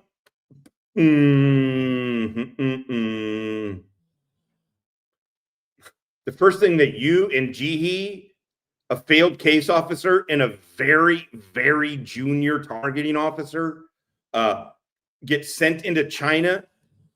Even if it's not China, it's China. But Falcon is a hard target. He keeps talking about hard target. That means their security is poised and looking out for you, and it's difficult to operate there. They're going to send you two doofuses in to go look for fucking targets. By the way, that's not where you target China from. Fuck nut. Fuck yeah, China. I just like the way Trump says China. Okay. And then we knew that as also, why would it make any sense that you go in true name status to Belarus, then you change your fucking names, then you go under your cover status once you're there to travel into the hard target. Now, if China picks you up or whatever and decides they want to track you back to your country, in your mind, you're like, oh, he just keeps going back to here. That the Chinese don't. Chinese have been doing intelligence collection and HUMINT, by the way. It's a very good book, The Art of Intelligence. It's thousands of pages. No, I don't know how. It's a big book, but it's all about ancient Chinese fucking intelligence and all this shit. They've been doing it for a very long time. You think that they haven't caught on to the idea of a second leg of a journey? You fucking idiot. And then why would it not alert them? Hey, we know these two as shit and dipshit. We tracked them back to Wolf to see what they were doing. As soon as they got back to Wolf, they're now known as Bussy and Jihi. Oh, well, that's not a problem then. Probably not American spies. This is fucking ridiculous on its face. You don't need to be an intelligence professional to know that this is absolutely ridiculous on its fucking face. As we found targets and built targets, we would also need to support the operations against those targets. And there's a logistical element to espionage where you need to have encrypted phones, you need to have satellite phones or SIM cards, you need to have money, you need to have specialized gifts. Like there's a logistical supply chain that needs to be built. Specialized gifts. So things that are appealing to a target that they may not be able to get themselves. Gold bullion, high-end liquors, child pornography, foreign currency. Wait, what? Did you get caught with child porn? Why would you bring up child porn? By the way, this is the second time he's brought up child. He brought up child rape from when he was in Africa. He told the fucking story on Sean Ryan. Oh, what is happening? Also, no. If you're a handler or you know somebody who has, there's never a reason. Never a reason. This is like when Ernie's like, oh, the decoy phones. I still got these decoy phones. It's like, holy shit, dude. If you were telling the truth, which Ernie was not, but if Ernie was telling the truth, you have some shady ass shit going on your phone still. You would never, ever fuck. Oh, is that it? Is that the unauthorized trip? Instead of the unauthorized trip, it's getting caught with CP? Whoa, buddy. You would never have a reason to have that. You would never, there's no waiver, nothing. You could get goddamn God approval. There's no reason for you to ever have that. Whatever they need, your job is to make sure they have a way of getting it. Child pornography. Some targets, especially in the world of drugs and terrorism and weapons, they. Oh, here we go. Now you're going to mention Africa again? I worked Africa for 7+ years. Not once. And I conducted human intelligence targeting in irregular warfare. Not once. No, not once. Not once. And guess who moved a bunch of fucking shit like drugs and guns and money and people? The fucking tribes coming from Libya all the way out to the West Coast, out to Mali. They're called the Tobu and the Tuareg and the Tobu. The Tuareg and the Tobu. Never,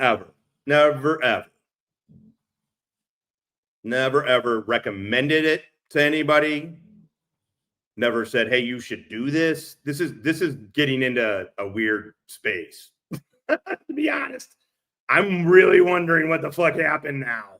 I'm really fucking wondering what the fuck happened. No, I did it all. I was DC based. That's when part of that was for the first couple of years, I was in Central Virginia. And then I was up in I was in Charlottesville. And then I was out of Meade for the last, I forget, 4 years. So I only did it from DC, basically. Not basically, I did. But here's the beauty of Africa is you don't really need to be, obviously somebody to bump somebody does, but feed off of the strangest things. Mm-hmm. So the CIA would supply that pornography? In a way, we would more like facilitate the transfer. Some other friendly country might actually be who acquires it. So for example, Germany might actually have a raid where they carry out a raid against a pornographer and they have terabytes of porn, right? And then the UK might have a case where they need porn to pay an Iranian. So now they can I can absolutely guarantee you. I feel like I can speak with strong confidence, high confidence. This assessment is high confidence that the UK doesn't do that. Does not. This is bonkers that you are making these claims, dude. This is Bussy. This is fucking nuts. Also, fuck you. You're making it sound like Intel people are just fucking cool with that shit, that we just work around it. No, this is ridiculous. This is very weird. Trade with BND so that BND can use this cache of porn and they can give it to the Brits who give it to the Iranians. And that can be a currency of types. Don't accept that. Please don't accept that. Again, morally ambivalent. The goal is to protect your people at the end of the day, right? So when it comes down to it, that's the same way CIA works.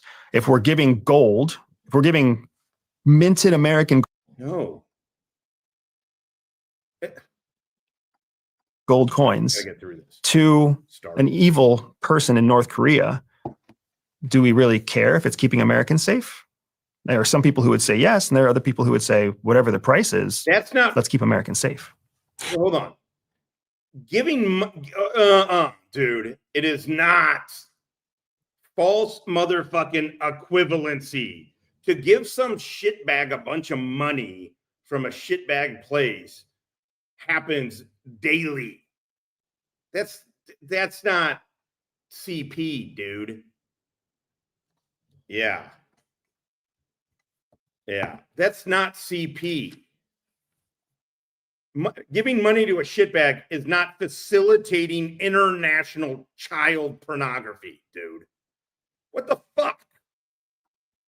So tell me about what you did then. So what did you accomplish while you were there? And what was you talk in the book about using terrorist tactics to build your operation there. Can you run me through what it is you accomplished there and the role that both of you played? So I'll start it and I'll let you take it over. But the book's title, Shadow Cell, is really about the cell model and the terrorist cell model that we recreated in our friendly country so that we could execute operations against our hostile country that mirrored tactics and techniques that terrorists had used to foil Americans for the last 20 years in the global war on terror. So what Jihi and I learned. I got to stop because I have to stop. I can't. My endurance for this is wearing out, but I'm telling you, this 3.5 hours went pretty fast, to be honest. Went way faster than I was thinking. This is fucked up. And also, they didn't fool us, dude. I said it yesterday. Nobody ever ran out of actual, not made up. They like dudes who went through a legal screening process to get on a fucking targeting list and to get greenlit on. You never ran out of, you can always find these guys eventually. You can always find them. You know, I've been Latin. It takes time or whatever. I had zero to do with any of that. But like, sometimes it takes a little time, but you always find them. They didn't beat us, dude. It was a political war. It was a war of attrition. That's what terrorism is. They wanted to break your political will to keep fighting. And that's what happened. It had zero to do with fucking capabilities, techniques. Like people just didn't know how to find these fucking goat herders, as Kaiser likes to say. Dude, fuck you. Learned is that CIA was not very good at beating terrorists. America was not very good at beating terrorists. That's why after 20 years of fighting in Afghanistan, we left and we gave it back to the same terrorist group that we went in there to fight. We had learned a lot. Bussy, you claim, oh, that's a great one right there. Bussy, you claim to have a combat deployment to Iraq and to Afghanistan. You do. You do. You make those claims. From fighting that adversary. But we were the only country in the world fighting the global war on terror. The Russians, the Iranians, the Chinese, the Cubans, the North Koreans, none of them engaged in the war on terror. So everything we had learned from Al-Qaeda, we were the only ones that learned it. So we found that to be kind of a competitive advantage. So we started building our operations, modeling our operations off of the way the terrorists structured their cells. And we called our cell in Wolf the Shadow Cell. And we had to find the people, recruit the people, and train the people inside our cell, our actual CIA. So you recruited case officers to get in on this? Or do you just mean, because when you're a human intelligence officer, as you claim to be, when you say recruit somebody, that's a very specific term of art. And you know that. You do know that. But it also gives you the wiggle room to be like, no, I just mean recruit to our cause. Also, why would they need to recruit other people? So did you let them know that they were fucking bait for a mole as well? None of this makes fucking sense. Man, there's something with this, isn't there? There's something with this. If peers, we had to get them to learn how to run the same model. That's really what the book explains, is how we built that and what those people did. Because espionage is not about one superhero overseas. It's about a team of people doing incredible things. And were those people on the ground in the friendly country next to the hostile country? Yes. And so when you recruited these people to build this team, did you recruit them from America, or were you recruiting them inside that friendly country? Inside of Wolf. Everybody who was in the cell was already working in Wolf. And the word cell basically means team. Right, team. So you built this team in the friendly country next door to the enemy country. And this team consisted of how many people? Right. So James was our senior most case officer. Tasha, Luke, and Beverly were our second tour case officers. So they were more junior. That's why they were hungry, but still kind of flexible. Whereas James was at a place in his career where if this didn't work, his career would be tanked. And then Jihi. Wow, just throw James under the bus right there. Just throw James under. No wonder everybody hated you.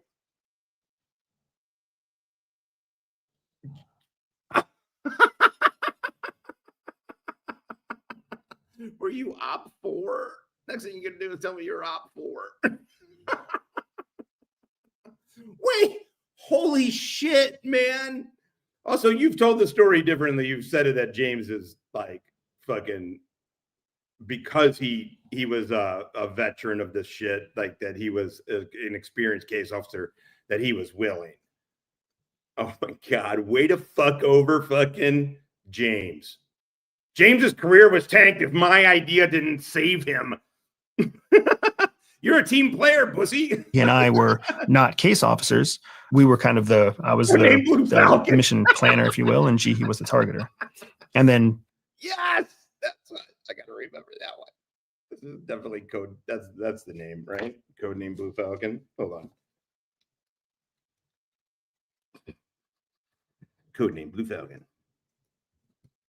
Fucking well done. Well done, Yamaha. Diana was our linguist. Will was our tech support. And we had, that was our cell. That was our little group of people that would sit in the bullpen. Now, it's important to note that none of them, and this was their primary mission. It was our primary mission. For all of them, helping us was just something they were doing because they believed that if we were successful, it would be good for them. Everything with him is transactional. Everything is fucking transactional with this dude. The only reason they were helping us is because they knew it would help them. How would it help? This is weird. This is all weird, man. This is getting weirder and weirder. Super selfish. Also, I could see it at the embassy. I don't know. Embassy is weird. These people are weird. Embassies are filled with DC people. It's weird. But I mean, I could completely imagine this. I can completely imagine that. Again, this is just whatever, doing the dumb person thing instead of following facts. I'm trying to do predictive analysis, whatever. I could see he got shit canned as a case off, not even as a case officer. I got to stop saying that. He failed FTC. They were going to make him a sue. They didn't know what to do. He's obviously a piece of shit to be around. Who the fuck would want to work with this dude?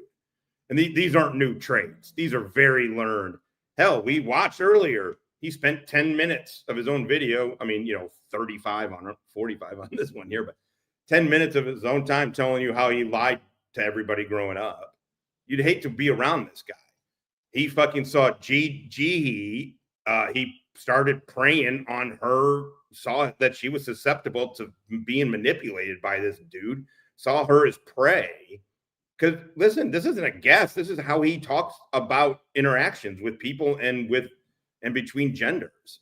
That it's a competition, that you're trying to fuck the other. It's all like, okay. So he saw he could manipulate Jihi, tanked her fucking career. But because of it, then they had to do that accompanied tour in Wolf, Belarus, maybe, whatever. Wolf, right? And then now he's running his own operation. And then they found it. And then why does CP keep coming up? Why is this another time that this has fucking come up? You know? I don't know. They had primary missions to do all sorts of other things. Yeah. Oh, okay. And were these people locals? They're all Americans, and they're all Americans assigned to Wolf. So they're all American CIA officers, all sworn officers that are assigned to our friendly country in various different covers to do various different primary missions. Okay. And how did you guys like communicate? Did you like meet up for like dinner? Like, how does it work? Yeah, I mean, all of our communication and hangouts were in the office because we couldn't really be seen outside together. We had connect us. We had what's known as a SCIF, a specialized compartmented information facility. So it was a hardened, soundproof office that we could have meetings in. Couldn't the adversarial country? So this may be most likely outdated, but I don't know. When I was in Venezuela, they called it the pod. And there was a reason for that. Not just obviously the shape. But I mean, it was a weird thing. It was so they could stick it, wipe it for electronic shit. Do you like watch you walking in there in the morning? The adversarial country arguably didn't even know we were in Wolf because every time they tracked anybody's travel, it would take them to a different country. Oh, so you were just people going to an office? Yes. So you could be doing anything in there? Correct. Yeah, and it's an office and a large office building. So wait, did you work in a SCIF? Or did you work in a large... I'm not sure. That's weird. So you're saying CVS had a SCIF? CVS had a SCIF that you two worked at? Or were you under a commercial cover? So we could really... Well, it would take them to a different country. Oh, so you were just people going to an office? Yes. So you could be doing anything in there? Correct. Yeah, and it's an office and a large office building. So we could really be going anywhere. Also, I mean, I guess technically, you could technically build a SCIF inside of a large building like that, obviously in some sort of way, but come on. Oh my God. 4 hours of this doofus. I cannot believe weed makes me like this guy. Not like him. Like it makes me like covering this guy.